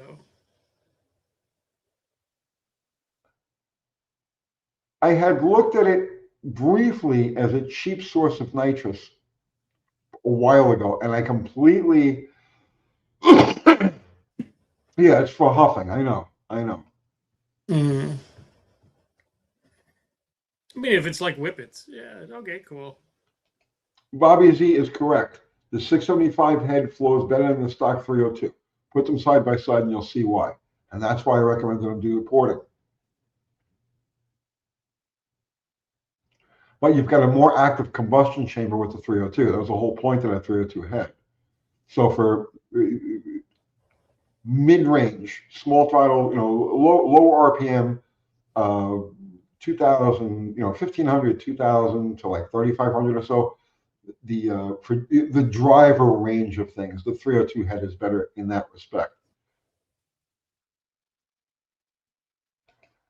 Power Toys, nitrous, but they get away with selling it as a whipped cream maker. Okay. Mm-hmm. Yeah, that's the way they've always sold since forever. So cost-wise, like per pound, how does Galaxy Gas stack up against like going to get your bottle filled?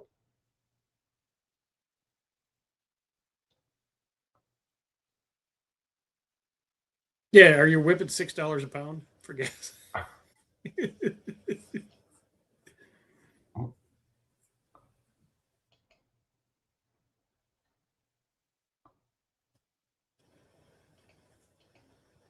Buddy Cafano saying the question is Dr. Art willing to wreck a car for the win like Tony would? We're gonna find out. We're gonna find out. I ain't gonna wreck. I'm a pretty good driver. I'm not bragging on myself. I'm a pretty damn good driver. Mm-hmm.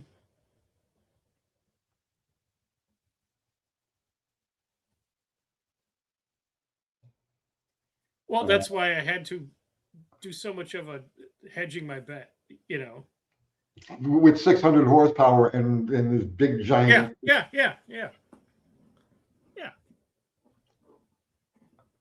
Okay, end of time. You could probably answer this one. How do you measure the knurl on a wheel stud for a Ford 8.8 rear? I need ARP 3-inch studs for my weld drag lights.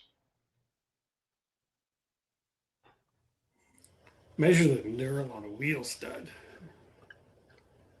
I would think it's standard, no? Like it's going to be a standard size? I would think standard 8.8 is going to be an 8.8.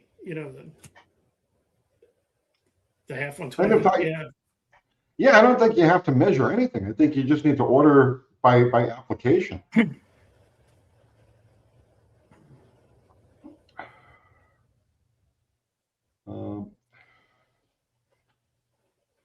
Because something like Galaxy Gas could be it could be a good cheap dry shot. Just a whip in the cracker, yeah. Yeah, just run a hose from the can to your intake, just when you need it the most. That'd be great for your Harley. I would probably just put the cracker up by the throttle and just.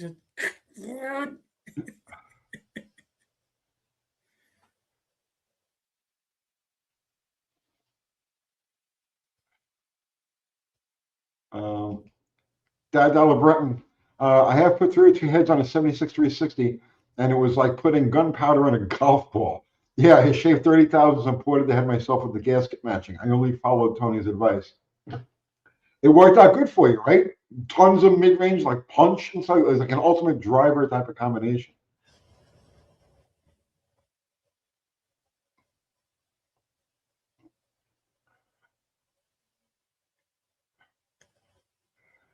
End of time is saying, I was told they had different ones. But, I mean, you have to be able to just order it by application. So, like, don't tell them that you need it for an 8.8 rear. Look it up by the application. What did the 8.8 rear come out of? Yeah, was it an Explorer or was it a Mustang? Yeah. Oh, that might be why.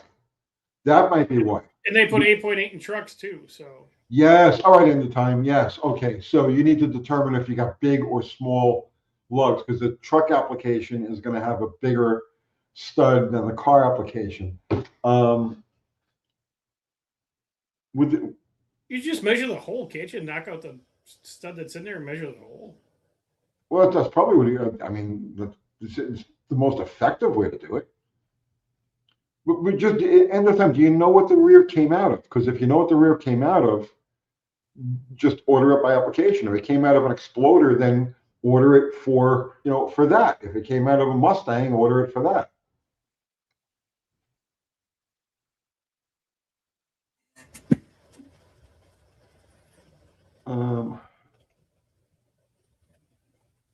Daniel Valdez, was the 440 and the 68 GTX better performing on the strip than the 426?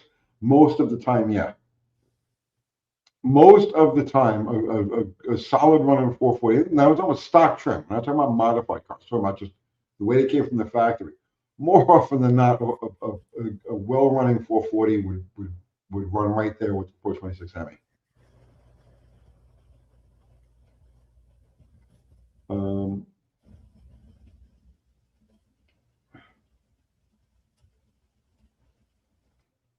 Rusty water. What do you suggest for underbody rust prevention? Cleaning. Move out of the north. Move out of the north. That's one way to do it. Clean it. Clean it. Yes.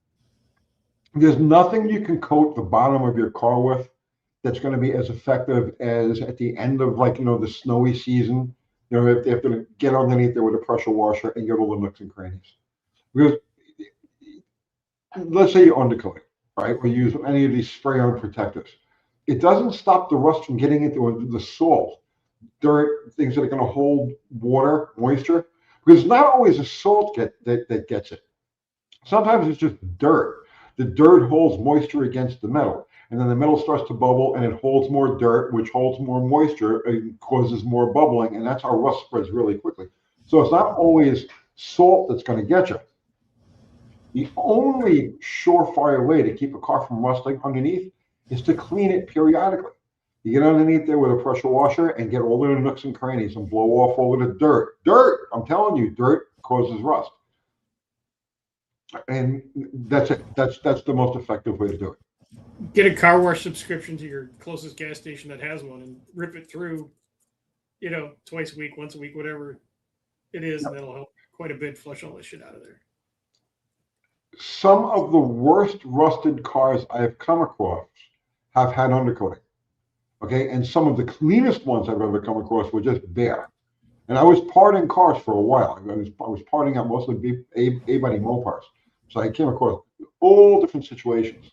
And the problem with like undercoating and stuff like that is that if it doesn't adhere perfectly to the metal, like to the frame rail, or to the floor pan, whatever you're spraying it to, if there's any gap in there, moisture will get in and exploit that space and keep exploiting it. And once it starts up there, it doesn't stop. Things will rust like crazy. If it's just bare metal, the moisture doesn't have any place to just stick to and cause the rust. Rust happens when moisture sits against the metal for a prolonged period of time. That's when rust happens. Do you agree with that, Dr. Art?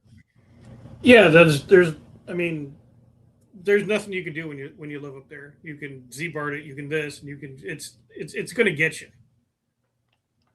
Unless you keep it clean. Yeah. If you don't give it a chance to do that work.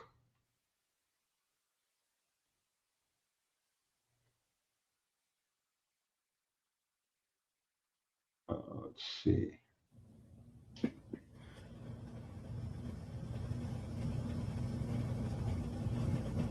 Steve Strauss is saying, I've had good luck with fluid film and oil spray to keep rust down. Rubberizing undercoating eventually holds moisture and causes rust. Well, there's a lot of guys that get underneath it with kerosene, with diesel fuel. They put in a bug sprayer. And that was a big thing when I lived in, not a big thing, but it was a common thing in New York to use diesel. They put it in one of them pump up, and they just get underneath the car and coat everything down. It ain't gonna hurt, that's for sure. Your car will stink for a couple weeks. I'll think for a little bit. Well, what am I saying? Actually, that could hurt if you really stop and you think about it, because that oil that you put underneath there is going to trap dust and dirt. It's going to attract stuff and stick it to the frame or the underneath of the car. In my mind, just clean it. Just clean it.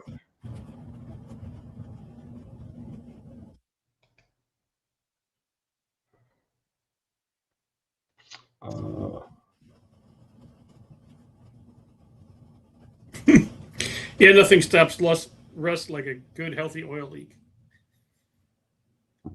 That's true.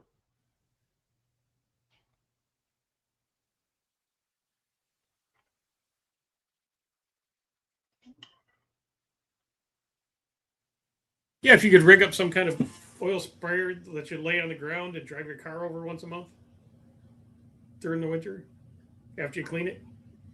I always look for like deep puddles, like after you get like now, okay, all the roads are very salty and everything. So Yeah. now the spring rains are going to come, all right, and all of the salt is gone, and you're just going to have rainwater. And at that period of time, I'm always looking for deep puddles to blast through. Nothing pressure washes the bottom of a car better than that.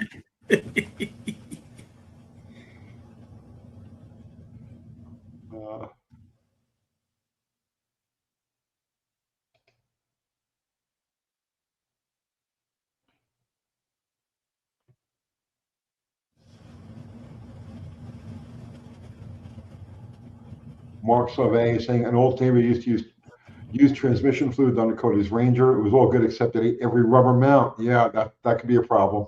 Mm-hmm.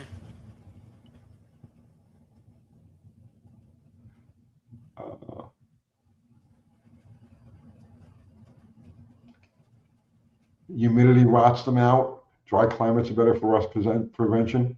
Mm-hmm. Old cars that come from the Florida coast, and I'm sure other places too, but the ones that I've come across that come from the Florida coast are the worst as far as rust goes. I had a Barracuda 60 because they rust from the top down. Yeah. Yeah, I parted out a Barracuda, right? This thing outwardly it was clean. It looked like it just had a few rust holes like on the top of the fenders and everything. But I'll never forget this. I was pulling the windshield out, and as I'm pulling the windshield out, the A pillar, the window frame, the A pillar, crunched like it was made out of like cookie, like graham crackers. Everything was just rotted from the inside out and from the top down because of that salty condensation that's in the air.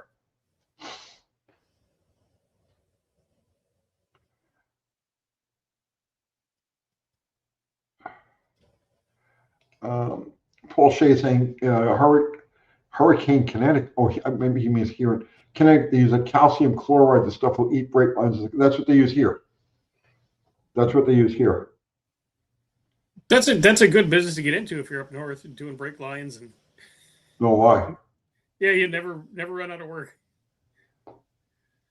Bill's specialty brake line shop. Yeah, all day long.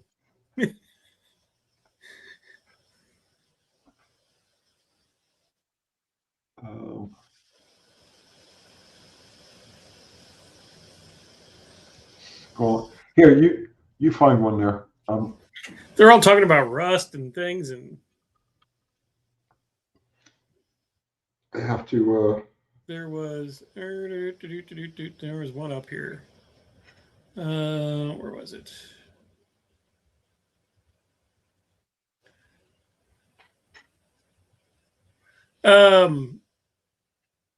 Elkar, he's got a question. Hey guys, is there a way to guesstimate compression ratio without tearing an engine apart? Go ahead, Doctor. You have to know what you have. You have to know how it was born. What heads you got. What's it is static or cranking compression or there's a lot of variables here. They can pump it. You can pump it and get an idea. I'm trying to think what oh god. I myself have never done it, but it's done where you can pump an engine and get a number, but I can't think of the name of. Somebody jump in there and help up my dying ancient Italian mind and help this guy out with this question. Mm-hmm. What Yeah, were you looking up on? the NASCAR displacement test, but it has a name. It has a name. Yeah. What's the? What were you looking up on your phone there, sir? Oh, I just wanted to get an idea where we were. Oh, okay. See if it went over 120. Take off for my island in Tahiti. Yeah. Uh, Well, with 3,000 pounds of gold, 3,000 pounds of silver, you could probably buy an island pretty soon. My dealer, right? You know, my local guy that I deal with. You know, you met him. Yeah. Yeah. I asked him. I said, "So what are you going to do now?" And he was like, "I'm buying an island in Sicily." Yeah, he could. He can. 5,529.41. That's up $444.45 on gold, and silver is still. It was like it's just stuck there. 117. Oh Jesus! I can't believe Stuck it's at 117. 49 cents, up $11.33. So yeah, nothing astounding happening right now. But and all the astounding stuff happened earlier today. Mm. Crazy. The holes. Technical question. Have you got an old school quick way to verify on a motor you've not worked on before the timing mark on the harmonic balancer is correct and hasn't moved? Yes. I did several videos that covered that exact thing, including one I did when I built this 383 that's currently in the Belvedere. But just to real quick with that, top dead center, okay? Number one cylinder, top dead center of the compression stroke, obviously, because you're not checking cam timing now, you're checking the damper, and the damper's got to correspond with the ignition, not the camshaft necessarily. So, top dead center compression stroke. Once you get to top dead center, okay, so you're rotating the motor, right? You're gonna have a screwdriver or a piece of wire or something in the spark plug hole to verify that you're coming up on top dead center, okay? And then you're gonna split once you get to top dead center. So you're rotating the motor and the screwdriver is getting pushed out. And then once it starts back down again, now you're going back the other way, okay? And now you're gonna split the dwell so that you're going to move the crank back and forth like 2 or 3 degrees, and the thing you're holding here, the screwdriver or whatever it is you got against the top of the piston, isn't going to move. So you split that dwell, and then your last move is going to be in the direction of rotation, like that, okay?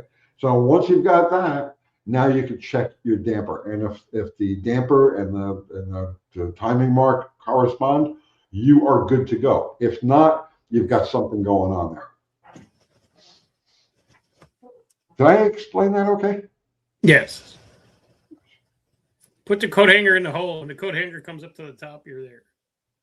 Yeah, but it's important to split the dwell. Right, because there's that moment of that, with that crank is moving underneath that rod, and the piston's not moving. Yep.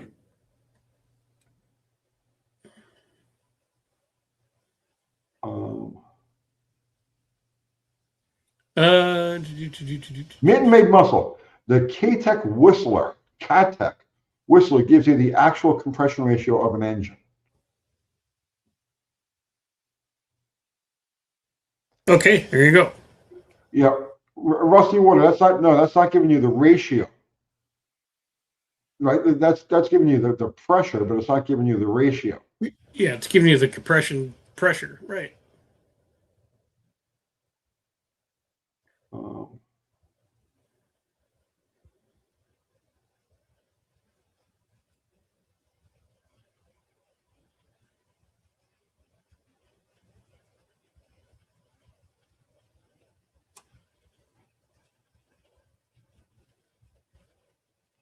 Let's see. Ego Death Plate. Couldn't you run the cylinder to top dead center, then fill the chamber to get the volume, static compression anyway? Yeah, you'd have to hold the engine upside down. you'd have to flip your car over on a roof. You don't have to do that. Right, it's all going to run out the hole. Yeah. Unless it's like a Hemi that's going to have an inline Hemi that's going to have the spark plug top dead center of the combustion chamber. Yeah, flathead 6, flathead 8. Yeah. Yeah. Yeah.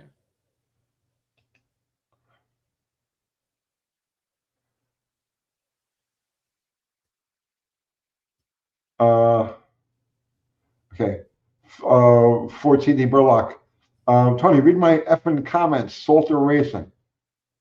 Okay.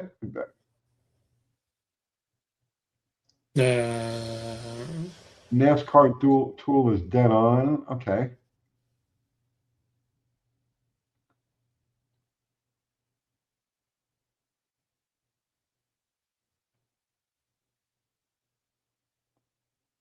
He's talking about the NASCAR testers. About $3,000. I have no idea. Yeah, it's way up. Well, there are certain, I've never had to deal with that as an issue.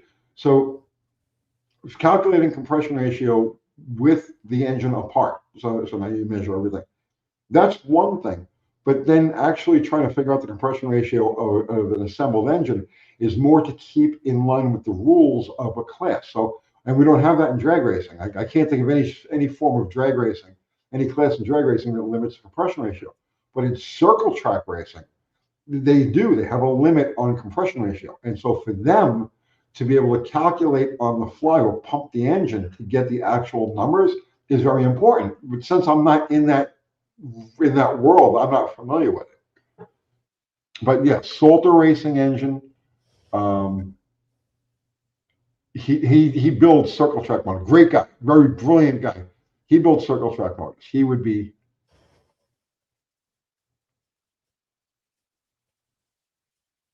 the guy.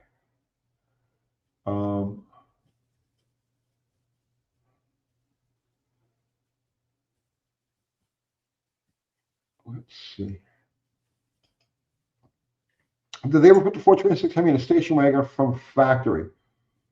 Rumor has it that there's one Plymouth wagon that's supposed for years people thought it was a factory Hemi deal. It's a race car. I can't think of any more off the top of my head. Silver gray paint job with like a stripe deal. For years people speculated that was a factory thing and it wasn't. But rumor has it that Petty was given a factory assembled 426 Hemi station wagon as a parts chaser back in '67. So it was very possible for whoever was running the assembly line to say, okay, take that wagon over there and grab one of them Hemis over there and put everything in the back room there and you guys put that together. Because it's just not here, bolt the K-frame into it and you could even add torque boxes at that stage. So, but it was possible, but not done through regular ordering. You'd have to be somebody, you know.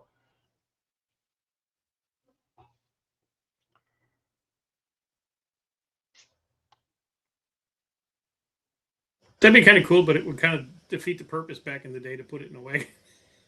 Why is that? That's just because the wagon would be heavier, and you know. Yeah, but look what their weight is. Yeah. That would be a dream of mine, man. Oh, now to have it now, yeah.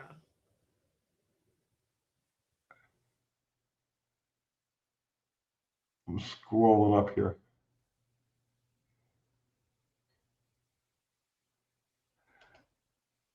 Johnny Handyman, what do you guys think about these new trucks with engine and transmission problems? Go ahead, Dr. Art, hit that one. Well, when you have people that aren't car people that run things and want to squeeze every nickel out of everything that possibly could be good to make it as cheap as possible, you're going to build shit. And this is what you have. That's why every GM 6.2 liter motor in a pickup truck's, a ticking time bomb. And every CVT transmission built by this and that and every other thing is, a 60,000 mile doomsday machine. They just wanted cheaper, more, better, faster. Give me my bonus check at the end of the year and screw the consequences. So you're just a number and a victim. The car companies do not care about you. So wear their jackets, get the tattoos. It doesn't mean shit to them.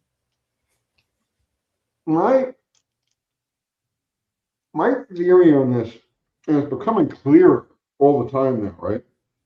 Mm-hmm. My theory on this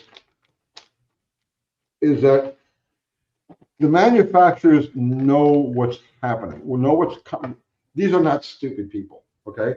And on a global scale, they know what's coming as far as a currency reset, as far as not just a currency reset, but an economic system reset. They know what's coming, and all they're doing right now is biding time and just get stuff out the door. Just get it out as fast as possible. Charge as much as you can for it, because they've clearly come to a point where they do not care about repeat sales. They do not care about customer satisfaction. They don't care about reputation. They don't care about any of that stuff. And obviously, they don't really care about warranties either. So now, if you don't care about any of those three cornerstones of business, you got to take care of the customer. You got to make sure they're happy. You want good word of mouth. You want. They don't care. When you stop caring about that, that means that you're about to burn your business down. You're about to light the place, right? The regular business is over tonight, and so now you're going to go grab all your favorite things that are on the wall, and your sentimental stuff that's and you're going to empty out the cash register, and on your way out the door, you're going to flip a match behind you, okay? And that's what they're doing, because this is all of the manufacturers all at once. They do not care. And it's not just a matter of like, okay, we got a bad batch of engines, or a bad batch of transmissions, or a bad batch of screens, whatever I'm saying. It's everything. It's all the manufacturers, and it's all the systems all at once. And they price this stuff to the absolute moon. They do not care. That tells me they know what's coming, right? So if you want a canary in the coal mine, that might just be it. Does anybody else agree with me on this?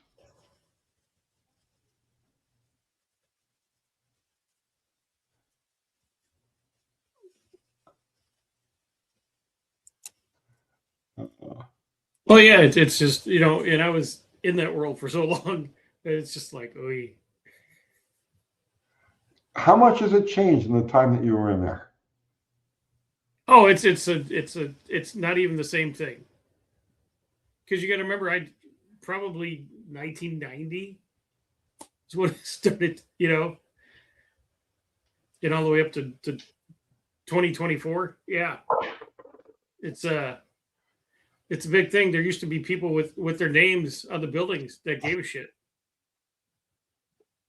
and those are all gone because they got bought out. They did a stock overturn, and they sent in all these corporate raider people and all their things just to chop heads and make profit and dividends and bonus checks, and it's not about the product. Everything is a way to make money. It's not a way to I make the best cars. I am fill in the blank. Yeah. There's nothing wrong with making money, but if let's say you're a mechanic, okay, and you got a local business, you don't grow your local business by screwing your customers. Where everybody through the door is going to get bent over, and their car is going to break again, when it gets to the corner. You just don't want a business like that in any way, shape, or form. Mm-hmm. So just the fact that a million recalls, those 6.2s, right? They've recalled a million of these things. How much does it cost think about it, right? What an absurd amount of money. They don't care. They just don't care.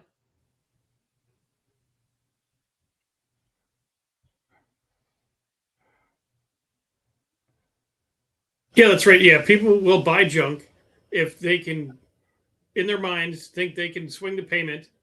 Doesn't matter what the interest is or what the initial cost is. Right. And drive the junk for 3 years till it's a piece of shit and go get another one. Because nobody buys by price anymore. That's how they're able to do it. Everybody buys by payment. They brainwashed people into nobody sees it as $50,000 or $70,000. They don't see it that way. They just see it as, it's going to be $900 a month or $700 a month. That's how they see it, which is like, that's the thing, right? You get that whole You will own nothing and you will be happy. Yeah. Like it's in the future? No, that's the way it is right No, now. yeah, That's the way it did. if you buy the biggest appreciating thing on the planet and pay interest on it. Every day you're taking it right up the chute. Every day you drive that new car. And oh yeah, you're important. You have a new car. Nobody gives a shit but you. You know, Rocco is asking Tony, what brand of car would John the Farmer be flipping in 2026? The way I know John, he wouldn't be. He wouldn't deal with this crap. John was very straightforward. He wanted simple, straightforward machinery. He wanted direct.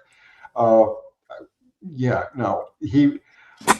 Kathy reminded me that, and I had forgot, but when he moved to Florida, he didn't retire. He started a pressure washing business down in Florida. So, and this was around the turn of the century, like 2005, 2005, like that, thereabouts. So by that point, he was done with the car business. He was out of it. And he started a pressure washing business. And he had some trucks and stuff like that. He had crews that were going out and doing their thing. Because this was a guy, no matter where you put him, he's gonna make money. That was his hobby. His hobby was making money. So yes, he went down there and started a pressure washing business. He wouldn't be involved in the car business today.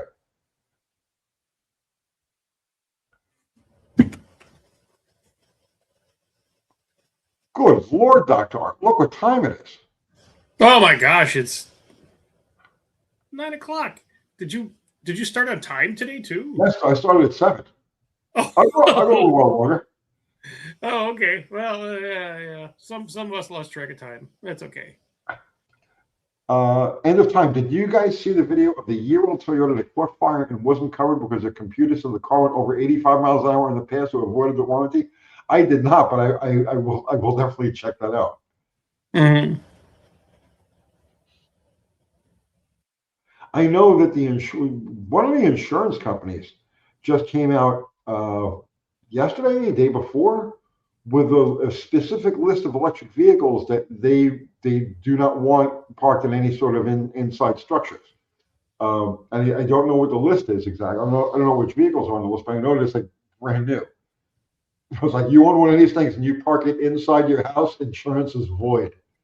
Yeah. Your house burns down because you had your car plugged in, standing out of the weather and stuff like that. Oh, sorry.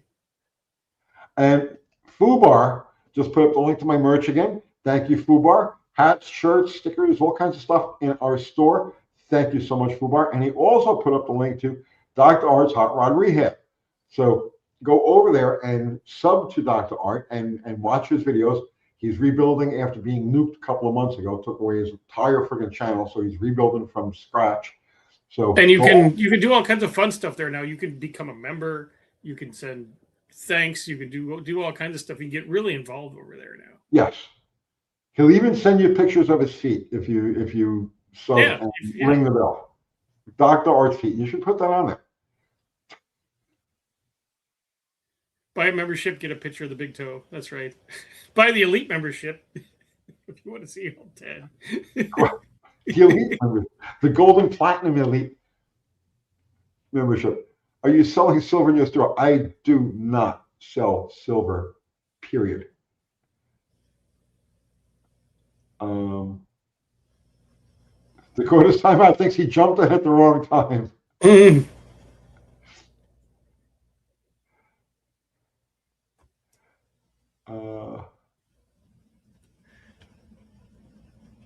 I'm just scrolling up here.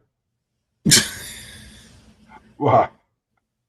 Oh, it's Thunder Falcon. He says your duct tape Barracuda is the one you sold me. No, that was a different car. Same quality, but different car. Rope is saying State Farm headquarters is near me. They took all the charges out of their building and parking decks last year. Wow. I have State Farm headquarters over here. Rope, where do you live?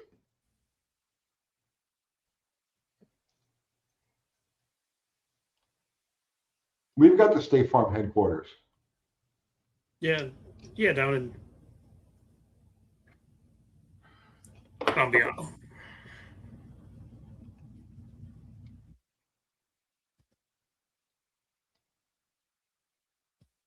He's in. I think one of their headquarters is in Bloomington. Oh, Peoria, Illinois. Okay. I think they have different headquarters for different purposes or different. So there's like the auto and there's the home. Region. I don't know which one we have here, but it's one of the headquarters. They have so much money, they just keep putting new buildings. Look at all this equity we've just built. Yes. Paul Shea. I was watching a YouTube channel, Mechanical Nightmare. Oh, that's a channel? They had a G-Wagon that wouldn't run because the audio system was corrupted. Yep. Mm-hmm.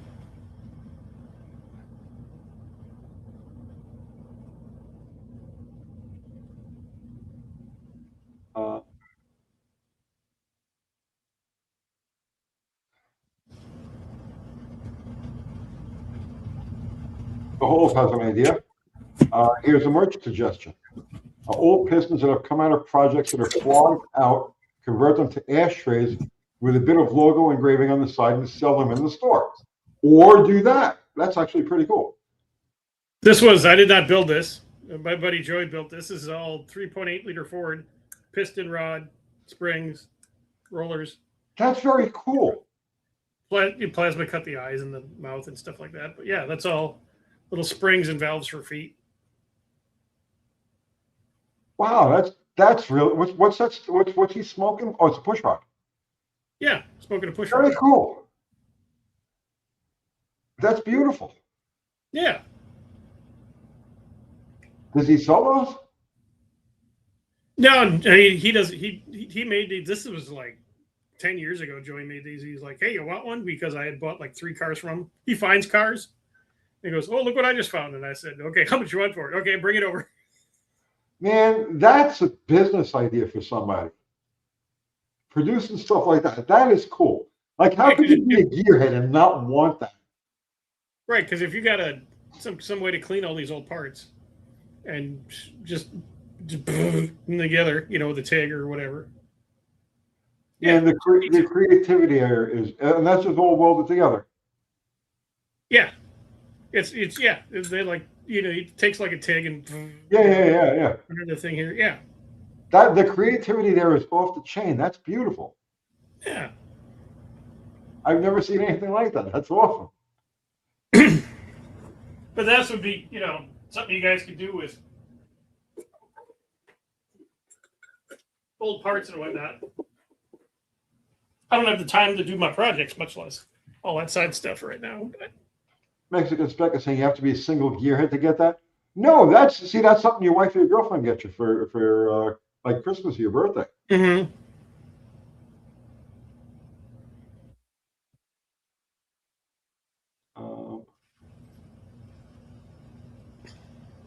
Homie Run Homie. What's your views on a dry sump oiling system? I'm really not a fan. They have their place, but in general, I'm not a fan. It's like dry sump as a last resort. It's just too complicated a system. There are too many potential failure points involved in it.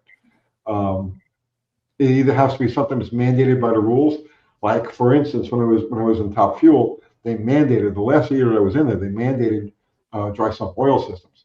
And all of a sudden, everybody was just grenading engines because the dry sump system took all of the vibration dampening away.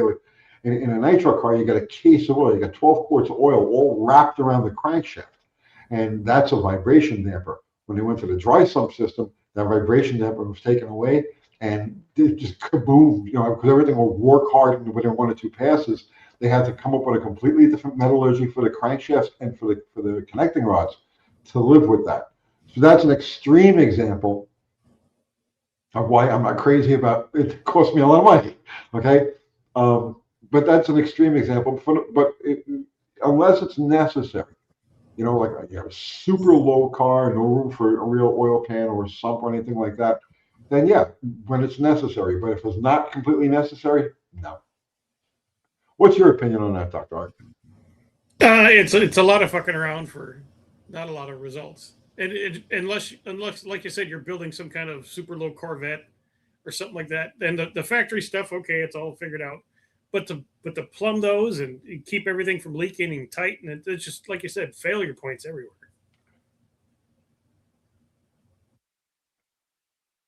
And the cost.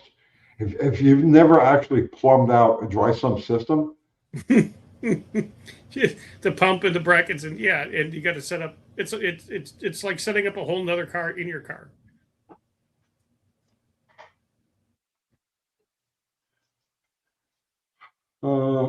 Ego Death, please. Has anyone seen Richard Rollins' $6x6 million Ferrari? I wonder if I can see it. That is the stupidest freaking thing I have ever seen in my life.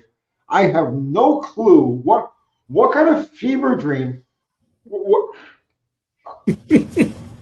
Who, why would anybody ever think of that? That is just the dumbest. That's the brass ring of just get away from cars. Don't have anything to do with cars anymore. How do you feel about that, Dr. Art? I just seen a quick snippet of it, and I'm like, not a fan. It's George Barris is long gone for a reason.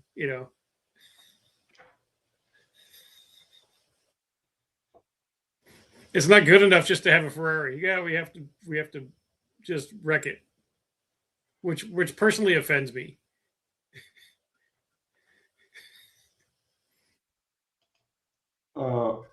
Barry Cruder say my Yamaha TT500 a dry sump oil in the frame. Yeah, well, every sports driving is dry sump, but that's different. That's different. He's talking about a car and automotive dry sump system.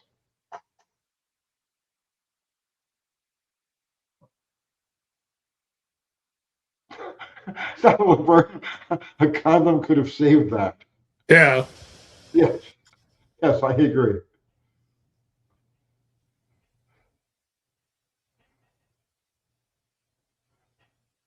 T-Green, I stopped running an oil cooler for drag racing because it has less failure points. Yeah. You don't really need an oil cooler for an eighth or a quarter mile run,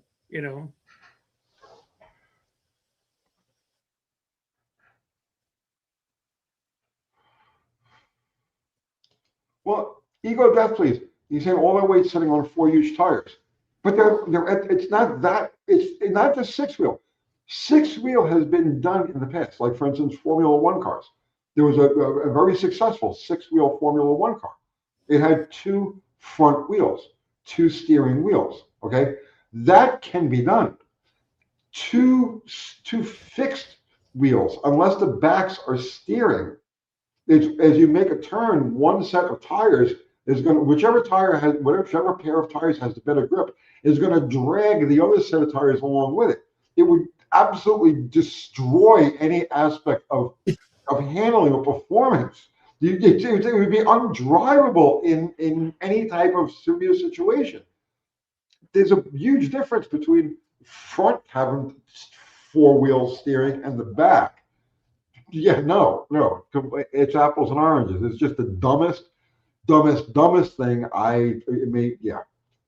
Really dumb.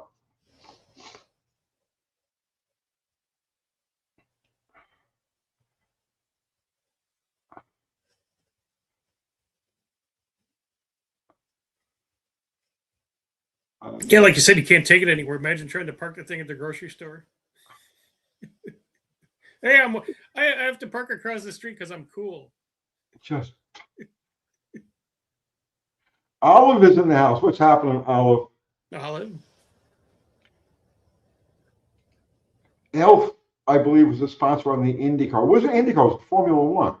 Well, maybe they did run an Indy. Dean Stevenson would know. Dean Stevenson knows like every freaking thing. I'm pretty sure Dean Stevenson is actually AI. He's a bot. Yeah, he's future AI come to the past to mingle amongst us. And he flew the invisible triangle back. Yes, he's yeah.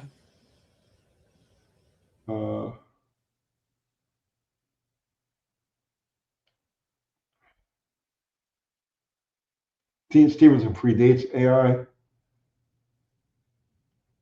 No, I'm pretty sure he is AI. Yeah.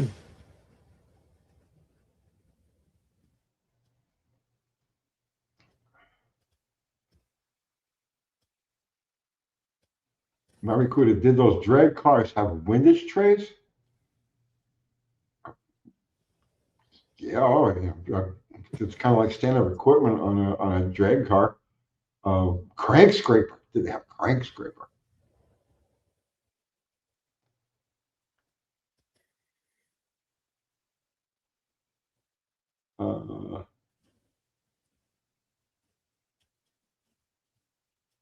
Power Toy says we are heading to Iran. Pretty concerned.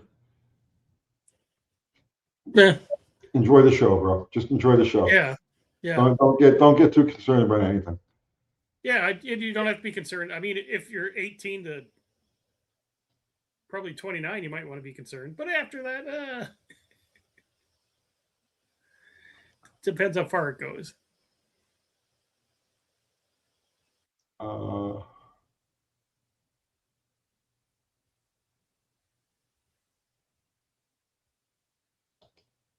Dakota's talking about, do you all run crank scrapers? I don't have a crank scraper on anything. The only experience I ever had, we built one. My buddy had a Superstock Hemi car, and we built one over the winter, and it was so intricate. It was such a pain in the ass, and there was sort of no improvement on the car. Mm.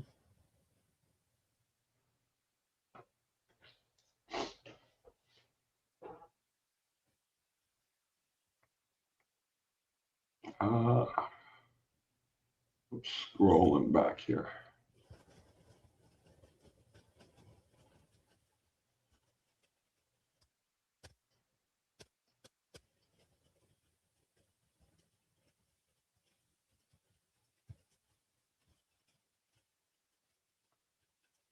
I'm not seeing anything. Oh yeah. Do you remember the Loyal Dorado that had 24? Yeah, I remember that thing. I don't think it was functional though. That was just like an exercise. But that had two sets of front steering axles too, didn't it? Yeah. It had like 2 in the front and then like 6 in the back, or 4 in the front. Yeah.